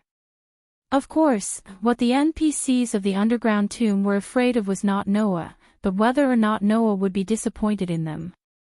After spending some time together, Noah had a deep understanding of the loyalty of these NPCs. To these NPCs, Noah, the supreme ruler of the great underground tomb of Nasaric, was everything. The strong loyalty that no one could compare to made these NPCs care about Noah to the extreme. If Noah doubted or was disappointed in the NPCs of the underground tomb because of Satya's rebellion, it would definitely be worse than death for these NPCs. It was precisely because he knew this that Noah felt that it was really inconceivable. As a guardian of the highest level of loyalty to Noah, how could Satya rebel? With such feelings, Noah looked at the NPCs of the underground tomb, who did not even dare to breathe loudly, and sighed. Alright, you don't have to be so worried. Satya is Satya, and you are you. I won't blame all of you for one person's mistakes. After saying that, Noah turned around and walked in the direction of the throne room. You all come together. Yes, Your Majesty. Everyone obediently agreed, stood up, and followed Noah in the direction of the throne room. Because Noah used the ability of Anzol's Ring of Respect to teleport directly to the room in front of the throne room, the distance between the throne room and the throne room was not very far. When Noah arrived in front of the throne room, the two combat maids went past Noah and opened the door for Noah to pass through. Noah led a group of NPCs from Nazaric's underground tomb into the throne room. A group of NPCs from Nazaric's underground catacombs stopped in front of the throne room. Noah, on the other hand, walked up the steps alone, came to the throne, and sat down directly. Noah didn't even look at the NPCs in the great underground tomb of Nasaric as he issued an order. Main control source, activate. As soon as he finished speaking, a translucent window that looked a bit like a control panel suddenly flashed in front of Noah. This scene was like a character opening a personal interface in a game. It gave people a feeling that this was not reality. Noah cast his gaze at the window that suddenly flashed in front of him. It was a window that was divided into several pages by labels. Each page was densely filled with text. This window was the management system of the underground tomb of Nasaric. It recorded the daily management fees of the underground tomb of Nasaric, as well as the types and numbers of monsters that existed on each floor of the tomb, as well as the various magical traps that were being activated. In Yggdrasil, this window could be opened at any time and place. However, after coming to this world, this main window that represented the operation and management of the underground tomb of Nasaric could only be opened and operated in the throne room, which was equivalent to the heart of the tomb. Usually, when Noah confirmed the operation of the underground tomb of Nasaric, he would first make a general confirmation here, then listen to the detailed reports of the situation on each floor of Heartwarming's integration. Therefore, Noah was quite familiar with how to operate this main window. With practiced movements, Noah's fingers swiped back and forth on the main window a few times and opened the NPC display page. It recorded the names of all the NPCs in the underground tomb of Nasaric. Because the order was determined by level, Noah easily saw the name of the level 100 NPC, Satya. Her name was now in a dazzling reddish-black color. Apart from Satya, the names of the other NPCs were displayed in white text. Looking at Satya's dazzling reddish-black name, Noah frowned and looked at Heartwarming. This is the reason why you confirmed that Satya betrayed us. When Noah was not in the underground tomb of Nasaric, Heartwarming was in charge of adjusting and confirming the main window here, as well as the operation and management of the underground tomb of Nasaric. Presumably, Heartwarming had discovered that Satya's name was abnormal, so he came to this conclusion, right? Not only that. Heartwarming's pretty face tensed up as if to strengthen his persuasion. After discovering Satya's abnormality, we also tried to contact her, but no matter who it was, we couldn't successfully contact her. In addition, Dreamy said in a deep voice. The servants that Satya took with her when she left the underground tomb of Nasaric have all been confirmed dead. Every floor of the great underground tomb in Nasaric had its own magical creature. Some of these monsters were ordinary monsters with automatic rebirth, while others were high-level monsters with non-automatic rebirth that required money to be summoned. Among the high-level monsters with non-automatic rebirth, almost every guardian would choose a servant that directly obeyed their orders. Satya naturally had one as well. The servants are dead, and Satya's whereabouts are unknown, right? Noah's fingers tapped rhythmically on the armrest of the throne. After a while, he pointed at Satya's name on the main window and asked, "What does this red and black name mean?" In the underground tomb of Nasaric, if an NPC died, their name would disappear from the main window. However, Satya's name did not disappear. It only changed color. Could it be that this was the color of betrayal? Heartwarming and the others looked at each other, then stepped forward and answered. Lord Noah, the meaning behind this change in text might be that Satya has been mentally controlled, turning her into an existence that will be hostile to the tomb in Nasaric, Noah said with a frown. Mentally controlled. Noah was startled. That can't be. Satya was a vampire, classified as an undead existence. For an undead, no matter whether it was positive or negative, any mental effects would be nullified. Why would someone like Satya be mentally controlled? I don't know the reason yet, but it is a fact that Satya has become an enemy. Heartwarming said with an unprecedentedly serious expression and a firm tone. No matter the reason, Satya, who betrayed Lord Noah, cannot be forgiven. Lord Noah, please allow me to recommend myself and form a subjugation team. Cossets and I, who are invincible in terms of attack and defense, will suppress Satya." "No," Demiurgos said with a trembling voice. "Considering that among the Guardians, Satya is the strongest one in a duel. If we want to have absolute confidence in defeating her, it's best to let Yauda, who is good at team battles, and Marley, who is the strongest wizard, fight together. That will be better." The other Guardians nodded one after another, their expressions resolute. For these Guardians, betraying the supreme ruler of the underground tomb of Nasarick was unforgivable, no matter the reason. Even if it was against their will. Even if it was their companions. However, Noah's determination caused him to sweep his gaze across everyone present. "And then? What will happen after we subjugate Satya?" Hearing this, the group of Guardians was about to say something, but they were interrupted by Noah. "Calm down and think about it. Satya is an undead. Logically speaking, it's impossible for her to be mentally controlled. But in the end, Satya's mind was still controlled. This way, if you go all out and attack Satya without understanding anything, can you guarantee that you won't be mentally controlled and become a traitor?" The Guardians held their breaths.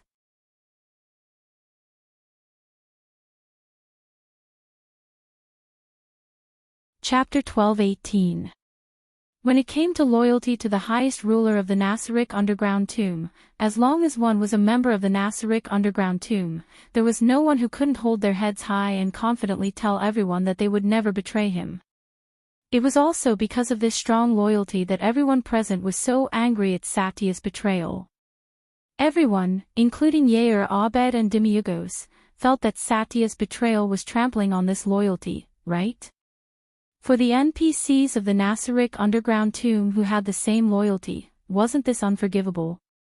In addition, even if she had no choice, Satya had indeed betrayed the supreme ruler of the Nasarick underground tomb. No matter what the reason was, it would not be able to convince the NPCs of the Nasarick underground tomb to understand. However, if the same thing were to happen to him, what would happen? Yair Abed and the others shuddered just thinking about it. If they were under mind control, even if they were unwilling, what could they do? In the end, they would still betray Noah, wouldn't they? The NPCs of the Nasarick underground tomb were not afraid of death. Compared to being mentally controlled and betraying Noah, these NPCs would rather die. The scary thing was that they couldn't even choose to die. That would be a fate worse than death. Do you understand now? Noah sighed. Even Satya, who shouldn't be mentally controlled, was mentally controlled. How can you guarantee that you won't encounter the same thing? Calm down. Only then did the NPCs in Nasarick's underground tomb calm down and calm down. Sorry, Lord Noah, Yair Abed said with some shame. We were reckless. That's not important. Noah shook his head. What's important is that we have to figure out why Satya was mentally controlled.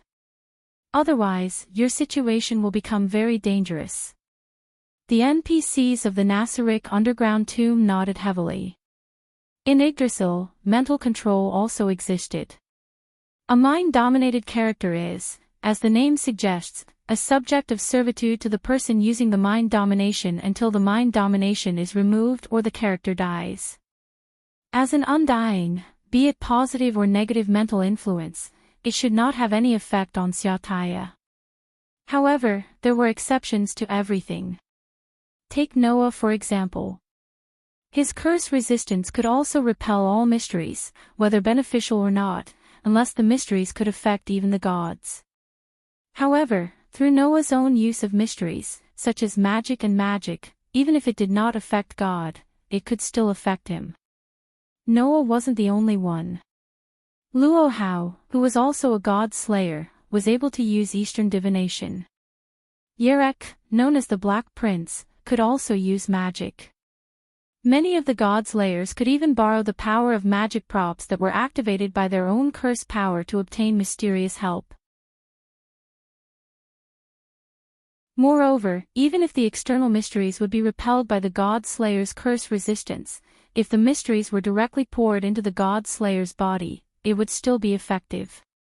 For example, Alice, Erica, and Liliana had once used the professor's magic on Noah in a mouth-to-mouth manner.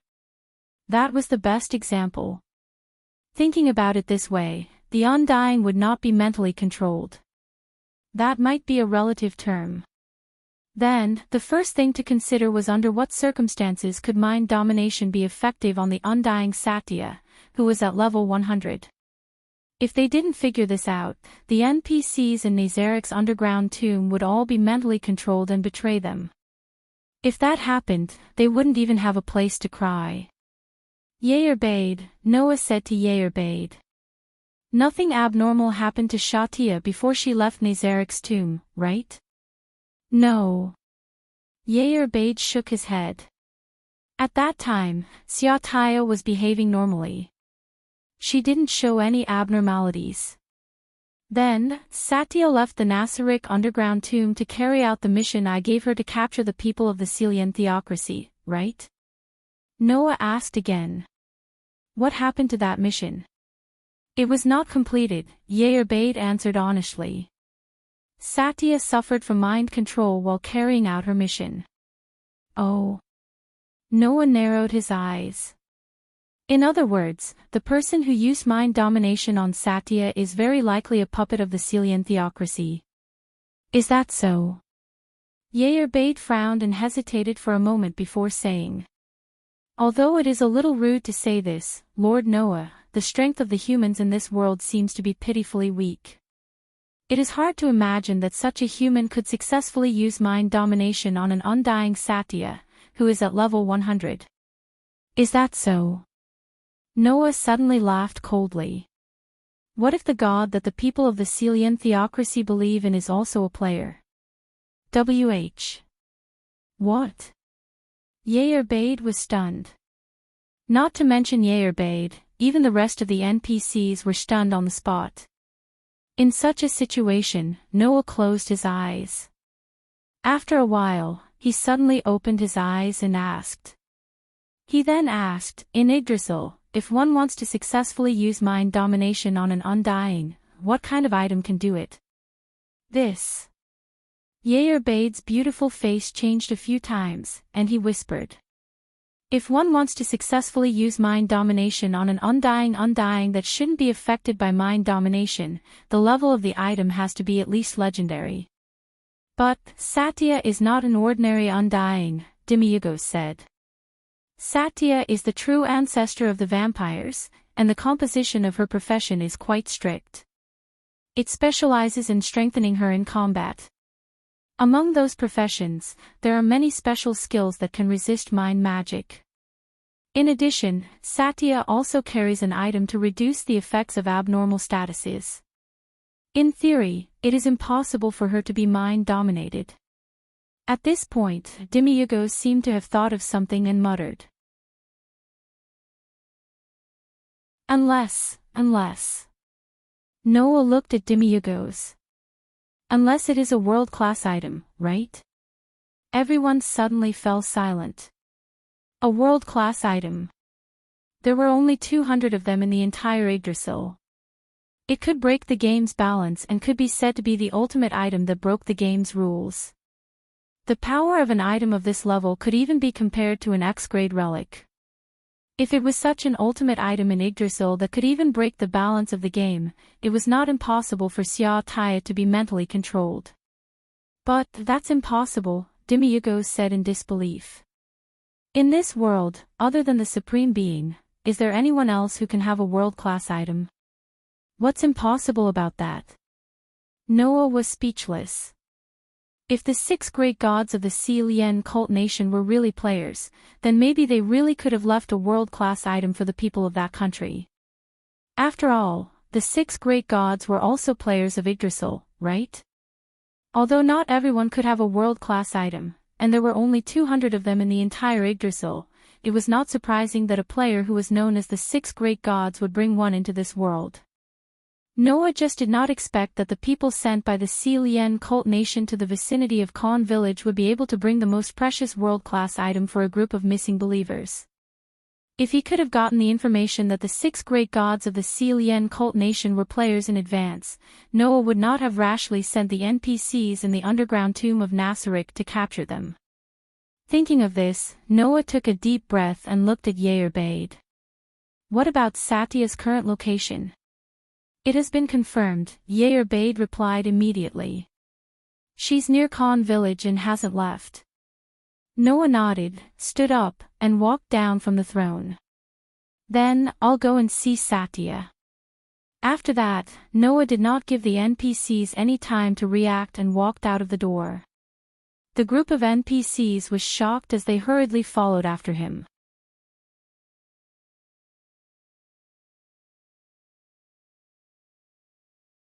Chapter 12-19.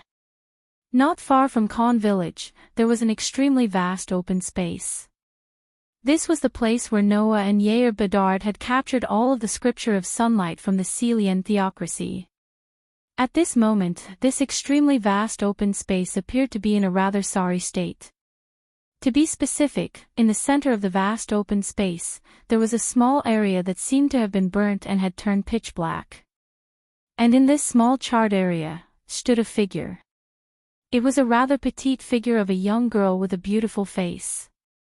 She was wearing a red and black princess-like dress, and her silver-gray hair was tied into a ponytail that shone with a gorgeous luster under the sunlight. The beautiful petite girl was like a noble little princess, and the scene of her standing under the sunlight was extremely beautiful. Unfortunately, that small area that was completely charred black had completely destroyed the entire beautiful atmosphere. Moreover, if one looked closely, they would discover that the girl who looked like a noble little princess was like a puppet that was hung by an invisible string. Her hands were hanging down, and her body was hanging down without any strength. Her pair of scarlet eyes had no focus at all, and she looked quite strange. At a certain moment, in front of this open space, a burst of darkness suddenly surged out and gathered in the space, forming a semi-oval shape. It was the shape of a door. A few figures walked out of the door that was made up of pitch-black darkness and appeared on the empty ground out of thin air. They were the NPCs from the great underground tomb of Nasarek led by Noah. As soon as they appeared, Heartwarming immediately spoke. Be on guard. The NPCs from the great underground tomb of Nasarek who walked out of the teleportation magic called portal seemed to have been ready for a long time. Almost at the instant when Heartwarming's voice sounded, they began to move without hesitation. Whoosh! With Annabelle as the leader, a total of 6 combat maids from the Pleiades star cluster spread out like phantoms. They scuttled to the surroundings with weapons in their hands, facing outside, and faces full of vigilance. Noah, Marley, Cositas, Demiurgos, Sebastian, and the other level 100 NPCs formed an encirclement with their backs facing Noah, protecting him inside. Finally, a black light flashed on Heartwarming's body, and a pitch-black demon-shaped armor covered her entire delicate body. A giant axe also appeared in her hand, protecting Noah.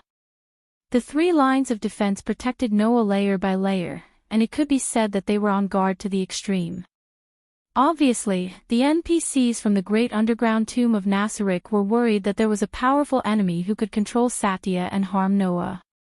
Only Noah, who was heavily protected, raised his eyes.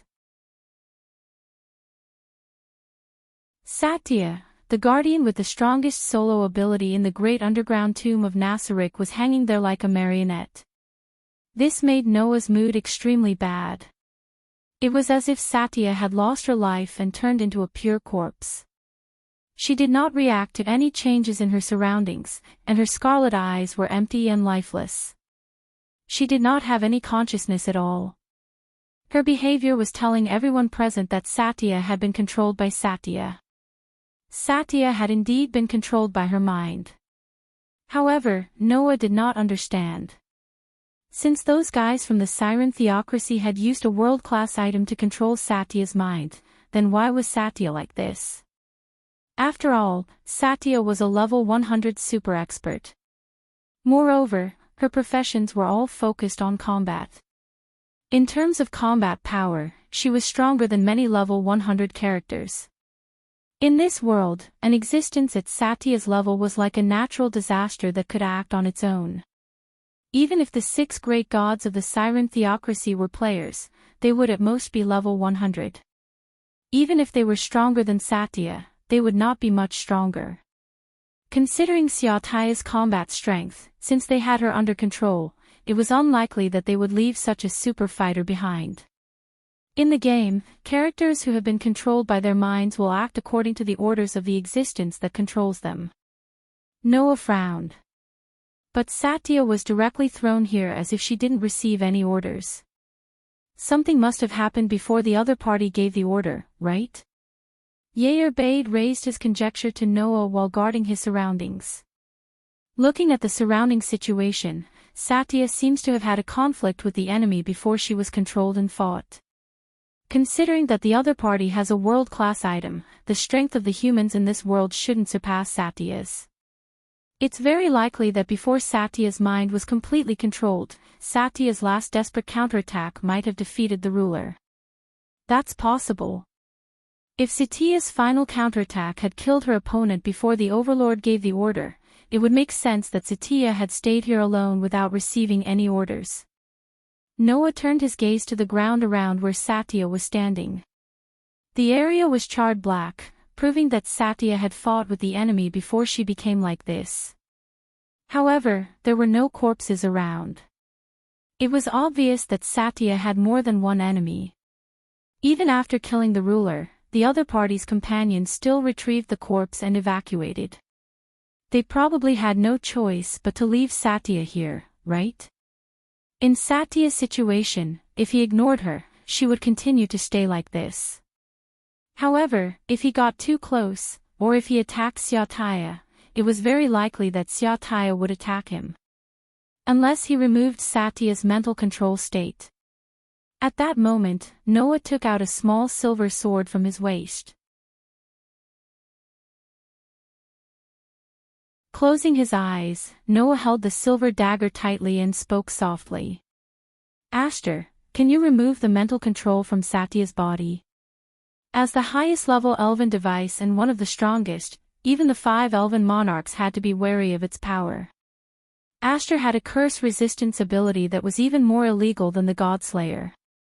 Therefore, if it was the Demon Slayer, there might be a way to remove the control of the world-class item on Satya. Aster's voice sounded in Noah's mind. No problem. I'm Master's sword. As long as I have sufficient divine power, unless it's at the level of the gods that Master has killed, I have the ability to remove all mysteries. Aster's voice eased Noah's expression. But the next moment, Aster's tone changed. But if I want to remove the mental control of that vampire, I have to stab my elven device into her body. This time, Noah's brows furrowed. But if I get close to her, she'll attack, right? Yes. Aster's voice sounded in Noah's mind. So, Master, please be prepared to fight that vampire. Noah fell silent. Fight against Zasha. Lord Noah. Heartwarming seemed to have seen through Noah's thoughts and suddenly said. If you want to suppress Satya, please allow us to accept this mission. That's right. Demiurgos also said. Although we know that the Supreme Sovereign is worried that we will be under mental control like Satya, if we fight Satya, the Supreme Sovereign might also be under mental control. That's something that can't happen. Lord Noah. Yul, Mare, Cossitz, Sebastian, and the others all said in unison. Please give this mission to us. Noah did not speak. He opened his eyes and looked at the marionette-like Satya in front of him. After a while, he turned around. Send people to keep an eye on the surroundings. Don't let anyone come close. If you find anyone from the Si Lien cult nation, take them down immediately. After confirming that no one is secretly watching, we'll deal with Satya's matter. Hearing this, the NPCs could only nod.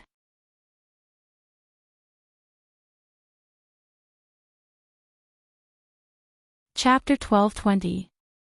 Nasaric Underground Tomb, Underground 9th Floor. In the bedroom, Noah laid on the bed as soon as he came back. He stared at the ceiling as his dark eyes fluctuated with intense emotions. Frankly speaking, Noah was rarely like this. Therefore, if someone who understood Noah saw this scene, they would definitely be shocked, right? In fact, Noah's current mood was indeed quite anxious. That's right. He was anxious. Because of Shesha's matter. Whing. A dazzling white light rose from Noah's body and set off a burst of light particles. They moved back and forth in the air and converged into a human figure. Within the light, Aster's petite figure slowly appeared. Her beautiful silver-white hair cascaded down her back like a waterfall. Her fair skin looked like pure white ivory under the dazzling white light. Aster slowly opened his eyes amidst the radiance. His mysterious gaze fell on Noah. Looking at those beautiful eyes, Noah even had a feeling that he would be sucked in at any moment. Under such circumstances, the light gradually dissipated. Aster rode on Noah's body and placed her hands on Noah's chest. Her delicate body leaned forward and looked down at Noah, who was lying in front of her. Her tender face didn't have any emotions. From Noah's perspective, Aster was so beautiful that it was tragic. No matter who it was, even if they were women like Aster, they would be moved when they saw such a beautiful Aster. However, Noah wasn't in the mood for that. Aster. Noah looked up at Aster and bitterly smiled. You're not wearing clothes again. Yes. Aster, who appeared from the light, didn't wear any clothes as usual. Her tender but extremely beautiful body was exposed in front of Noah's eyes. Of course, that pair of ivory smooth thighs was still wearing something called knee socks. The sword fairy, who was wearing knee-high socks, maintained her posture of riding on Noah's body. She looked down at Noah from above and her mysterious eyes swayed slightly as she spoke. I think that this attire should be able to make Master happy. Happy? Noah felt a little powerless. It's not the first time I've seen it. Is that so? Aster's tender face moved closer to Noah, to the point where it wouldn't be strange if they kissed. Her flickering eyes were a little moist. In other words, Master is tired of looking at my body. Can you not use such misleading words? Noah felt that his body was becoming weaker, so he simply said so. Aster, who asked you to appear in this attire so often? Why don't you take off your knee socks? Take off my knee socks. Aster's expressionless face turned red at a speed visible to the naked eye. Moss. Master is really a pervert. It was still the same unfathomable sense of shame as before. However, because of this weakness, Noah was able to use the same trick to deal with Aster when she appeared in this attire in the past. Therefore, Noah continued to use the same trick that had worked so well in the past. If you don't want to take off your knee socks, then you have to obediently put on your clothes. As long as Noah said this, then this elf girl who had an unusual sense of shame about exposing her thighs would obediently put on her clothes, allowing Noah to avoid a lot of stimulation. Unfortunately, this time, Noah was destined to be surprised. Aster's adorable face turned redder and redder, but she didn't put on her clothes due to shyness as Noah expected. Instead, she revealed a determined expression. I understand. Saying this, Aster's trembling hands removed her knee socks under Noah's astonished gaze. In the next moment, a pair of white and smooth thighs were exposed in front of Noah. Until this moment, Aster was completely naked. Aster. Noah was really surprised. The sword elf named Aster's sense of shame was different from ordinary girls. Ordinary girls wouldn't be able to calmly show their naked body in front of the opposite sex. But Aster could do it without batting an eyelid. Ordinary girls would think that showing their thighs would increase their charm. But Aster was abnormally shy about this matter. For Aster, the act of showing her thighs was no different from a young girl showing her naked body in front of the opposite sex. In the past, Aster had never done this before. She only did it once in a fit of pique when she was jealous of Wendy. But this time, in front of Noah, Aster showed her thighs that had always been tightly protected. This was enough to make Noah feel bewildered. Aster, who had removed her knee socks, was still riding on Noah's body. Her white and smooth thighs couldn't help but tremble slightly. Her petite and slender body was curled up into a ball, and her face was flushed red. This way, Master will be happy, right? Obviously, Aster was really shy. Aster. Noah could only stare blankly at Aster. Why? If it was in the past, even if the other party was Noah, Aster would never do this. What was going on? Perhaps because she heard the confusion in Noah's voice, Aster looked straight at Noah. Although her face was flushed due to shyness, Aster still said this sentence. Because Master's mood seems to be very bad, so Aster wants to make Master happy. This sentence made Noah instantly speechless. Master. Aster once again moved her face closer to Noah, as if she wanted to see something from Noah's eyes. She stared straight into Noah's eyes. Are you blaming yourself? This time, Noah was silent. Seeing Noah like this, Aster's eyes flickered as she spoke out Noah's thoughts. Does Master feel that it's entirely his fault that vampire called Satya's mind was controlled? It had to be said that Aster guessed correctly. This was the reason why Noah's mood was so unusually anxious. This was because Noah was the one who ordered the NPCs in the Great Graveyard of Nasarick to capture the Celian cult's people. This order caused Satya to be mentally controlled by the Celian theocracy, turning her into a marionette. If Noah hadn't underestimated the Celian theocracy and thought that he could easily take them down with the power of the NPCs in Nazarik's underground tomb, Satya wouldn't have ended up in such a state. As a result, Noah's order caused Zaisha to become a traitor in the eyes of the NPCs in the great underground tomb of Nasarik. She was an unforgivable target and could not help but become a puppet, falling to such a state. For Satya, this was a very painful thing. After all, the more loyal one was, the more painful it would be to be considered a traitor, right? Noah was even a little afraid. When Satya recovered and found out that she was once a traitor, how painful would it be?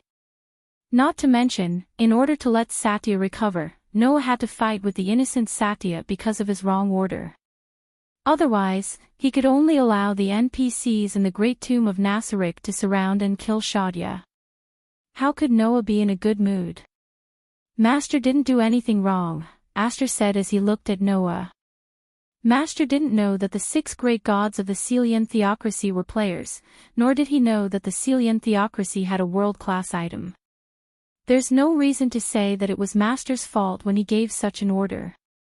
You don't have to comfort me, Aster. Noah stretched out his hand and stroked Aster's head with a bitter expression. No matter what, Satya became like that because of my order.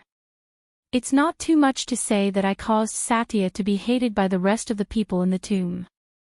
Of course, I also know that now isn't the time to feel guilty. Noah smiled. So, give me a little more time, okay? I understand. Aster pondered for a moment, then said. Then, let me make Master feel better.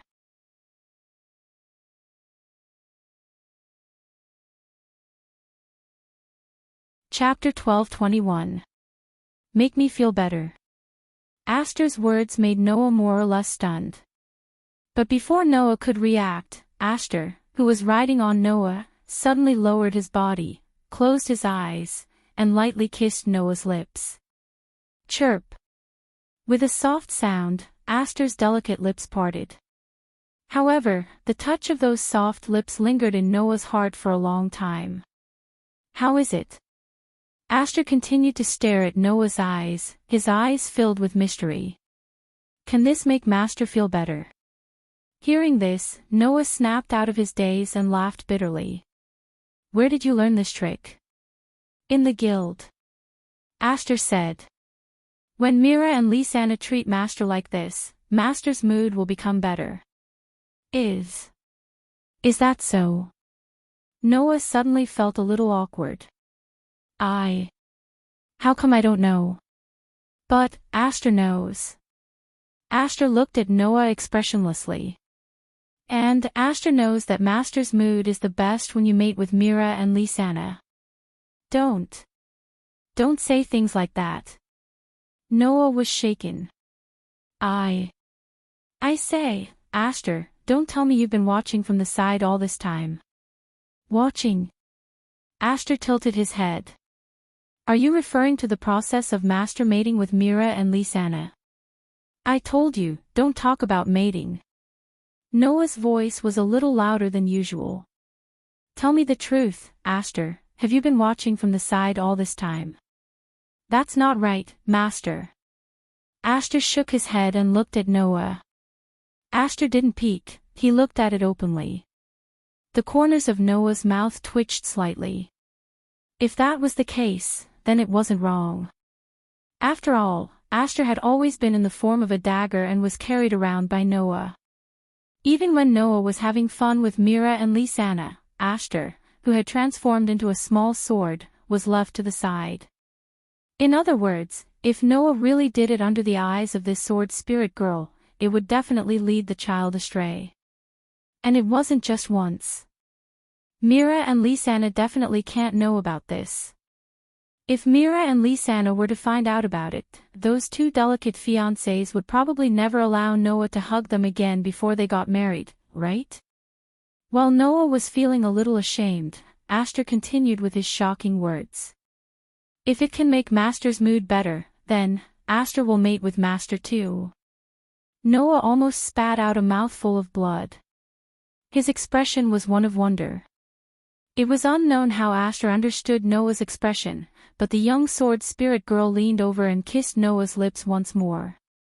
Then, like a bird pecking at its food, she repeatedly kissed Noah's lips. In short, although Aster's appearance was young and her figure was immature, it didn't mean that she wasn't charming. Just like in many legends, as an elf, Aster had a stunning appearance that ordinary humans couldn't have. It was enough to make any man, both physically and mentally healthy, howl. Under such circumstances, Aster was still kissing Noah as if she was throwing herself into his arms. She looked like she didn't care even if she was pushed down. It had to be said that even Noah almost lost his mind. Noah, who was afraid of himself, hurriedly pushed away Aster's astonishingly slender shoulder while he was still rational. Then, he opened his mouth without giving Aster a chance to explain. All right, Aster, if this continues, it won't be good. So, let's just leave it like this, okay? Hearing this, Aster's expression did not change at all, but a hint of dissatisfaction appeared in his mysterious eyes. Then, Aster stared at Noah and said, "You're the one who's going to die. Undoubtedly, Master will be very happy if Mira and Lisanna treat Master like this. Can't I?" If there was a third person present, upon hearing Aster's words, they would definitely think that Noah was an inhumane scum who abandoned his wife after using her, right? Noah could only cover his face and couldn't say anything.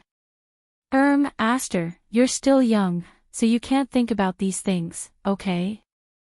However, this didn't convince Aster at all. I already existed 1,000 years ago. Aster stared at Noah. According to my memories, no matter which world it is, there shouldn't be a human that has existed longer than me. Can't you consider it from the outside? No. Why? Because I'm Master's beloved sword. It's natural for me to become Master's possession. But you're already considered mine, right? Didn't we promise to be together forever? If that's the case, then Master should take everything away from me. Can't you reconsider? No. Why? Because it's very unfair. Noah finally reacted. He almost forgot. What this sword spirit girl hated the most was unfairness and differential treatment. Aster must be jealous of Noah's intimate attitude towards Mira and Lisanna. Please close your eyes, Master. Aster once again moved her tender face towards Noah. Just leave everything to me, Yi Zichen said. Wasn't the person who was supposed to say this line backwards? Seeing Aster close her eyes, pouting her lips, and her cute face getting closer and closer, Noah, who was at the end of his rope, started to give up on himself. Why not just make the best of it? When this choice that meant Noah would lose something important to him forever sprouted in his heart, and when Aster's lips were about to touch Noah's lips once more, even the heavens couldn't stand it anymore. Bam! Following a loud sound, Noah's bedroom door was forcefully slammed open. Then, a black aura that caused the entire room to tremble suddenly filled the air. Noah, who was startled, quickly turned his head and looked in the direction of the door. There, Heartwarming maintained the posture of pushing the door open. Her head was lowered, and the fringe in front of her forehead covered her beautiful face, making it impossible to see her expression. However, the black aura that surged out of Heartwarming's body caused a sinister wind to blow through the room, causing Noah's hair to stand on end. Aster, on the other hand, opened her eyes. She first glanced at Heartwarming, who was emitting black aura at the door, and then looked back at Noah as if nothing had happened. She reached out and hugged Noah's neck. Master, we've been discovered. That monotonous voice sounded like the greatest provocation to Heartwarming's ears. As a result, Heartwarming's delicate body began to tremble. The pair of fallen angel wings on her back also began to tremble. The black gas that surged out of her body became even denser. She looked like a ferocious beast that was about to break free from its cage. It made people feel an astonishing ferocious aura. Noah couldn't help but swallow a mouthful of saliva. Then, Heartwarming abruptly raised her head, revealing a face that could make any man drool, right in front of Noah's eyes. However, that beautiful face of hers in the past was now filled with a horrifying expression that would wake up any man who was infatuated with Heartwarming's beauty in an instant. Lord Noah. Heartwarming walked unsteadily towards Noah like a zombie. Undoubtedly, I can do it any time I want, but you've rejected me time and time again. Now, you're hiding in your room and doing something so enviable with that elf over there. Lord Noah, don't you think this is really unfair? Looking at Heartwarming's cursed body, Noah's heart trembled with fear. Calm. Calm down, Heartwarming. Anyway, calm down first, okay? Heartwarming's beautiful face twisted. How am I supposed to calm down? An astonishing roar reverberated throughout the underground 9th floor of the Nasaric underground tomb.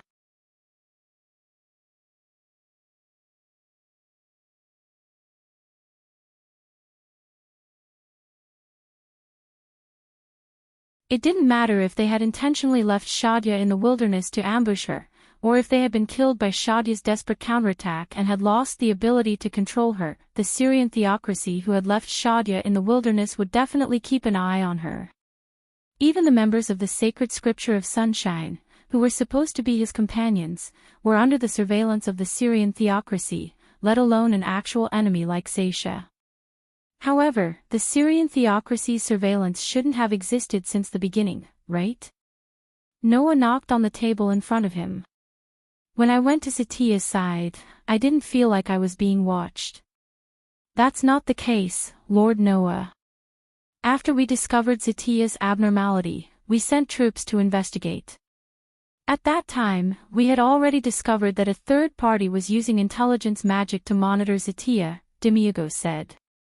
In order to prevent the information from leaking, we set up a barrier around Zatia that can block the detection of intelligence magic. Please forgive us for acting on our own accord. No, you did the right thing. You did nothing wrong. Noah shook his head. Then, apart from that, what other measures did you take? At first, it was only to this extent. Now, we are continuously setting up barriers around Zatia that can block the activation of teleportation magic to prevent the enemy from using teleportation magic to launch a sneak attack while we are dealing with Zatia. Demiurgos pushed up his glasses. Also, although we have confirmed that there are no ambushes around Zatia, we have yet to confirm whether there are any magic traps around Zatia. We are currently organizing an investigation team to eliminate them. In addition, considering that the enemy might be borrowing the power of magic tools, we are also preparing to set up measures against magic tools around Zatia, Demiurgos said cautiously. Currently, that's all we can think of for the time being. What do you think, Lord Noah? Let's organize another team that can use detection and intelligence magic, Noah added after pondering for a moment. Although we've taken sufficient measures against outsiders, we still need to spend some effort on Satya. We need to get someone who can use detection magic to investigate Satya's situation. Otherwise, if we attack Satya rashly, it's very likely that we'll trigger a world-class tool, mind control. That's not necessarily the case. Understood. Demiurgos nodded solemnly. Regardless of whether there was an ambush by the Celian theocracy around Zatia, Zatia's mind control was an extremely serious problem. Even Zatia, a level 100 NPC who was undying, was affected by mind control. In that case, there was probably no one in the large underground tomb in Nasaric who could resist the same effect. If a second person was affected by mind control, it would be troublesome. After all, no one knew if the world-class item used on Zatia would have the same effect on people who were too close to her. Therefore, he had to be very careful with his detection. In addition, it is very likely that the other party has obtained some information about the large underground tomb in Nasaric from Zatia. Noah glanced at Demiurgos. Therefore, put the entire large underground tomb in Nasaric on alert. Yes. Demiurgos nodded his head obediently and replied. By the way, Lord Noah, we have arranged spies around Zatia according to your instructions. We have discovered that Yelantil, who is the closest to here, seems to be moving. Yelantil. Noah frowned. What's the matter? I guess the battle between Zatia and the Celian theocracy has attracted Yelantil's attention. Demiurgos said. According to the informant, Yelantil has already sent out adventurers to attack the powerful magical creature that appeared near Khan village. The target of the attack is very likely Zatia. Oh. Noah looked at Demiurgos. Why are you so sure that the other party is planning to attack Zatia? There are two reasons, Demiurgos replied respectfully. First, the scale of the adventure sent by the other party is very large. In the vicinity, it is impossible that there would be a target that requires such a large team to attack other than Zatia. Second, the other party's route is completely in the direction of Khan village. There is no mistake. A team of adventurers? Noah asked thoughtfully. What kind of scale? All of them are at least silver rank, Demiurgos said. In terms of teams, there are 30 silver rank adventurers teams, 10 gold rank adventurers teams, 5 platinum rank adventurers teams, and 3 secret silver adventurers teams. The total number of people is more than 200.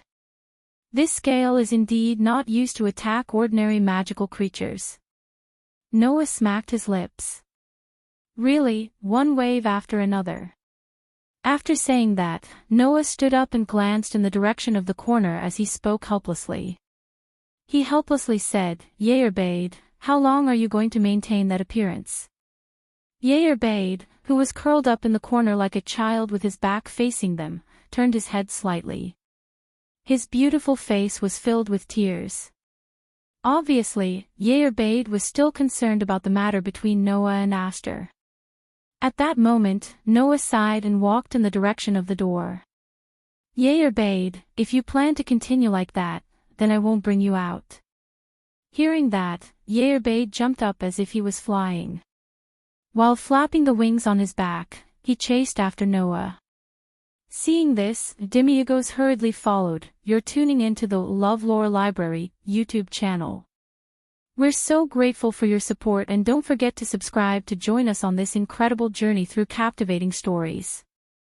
Your generosity through donations truly makes a world of difference, as it's the primary source of revenue that allows me to expand and enhance this channel for you.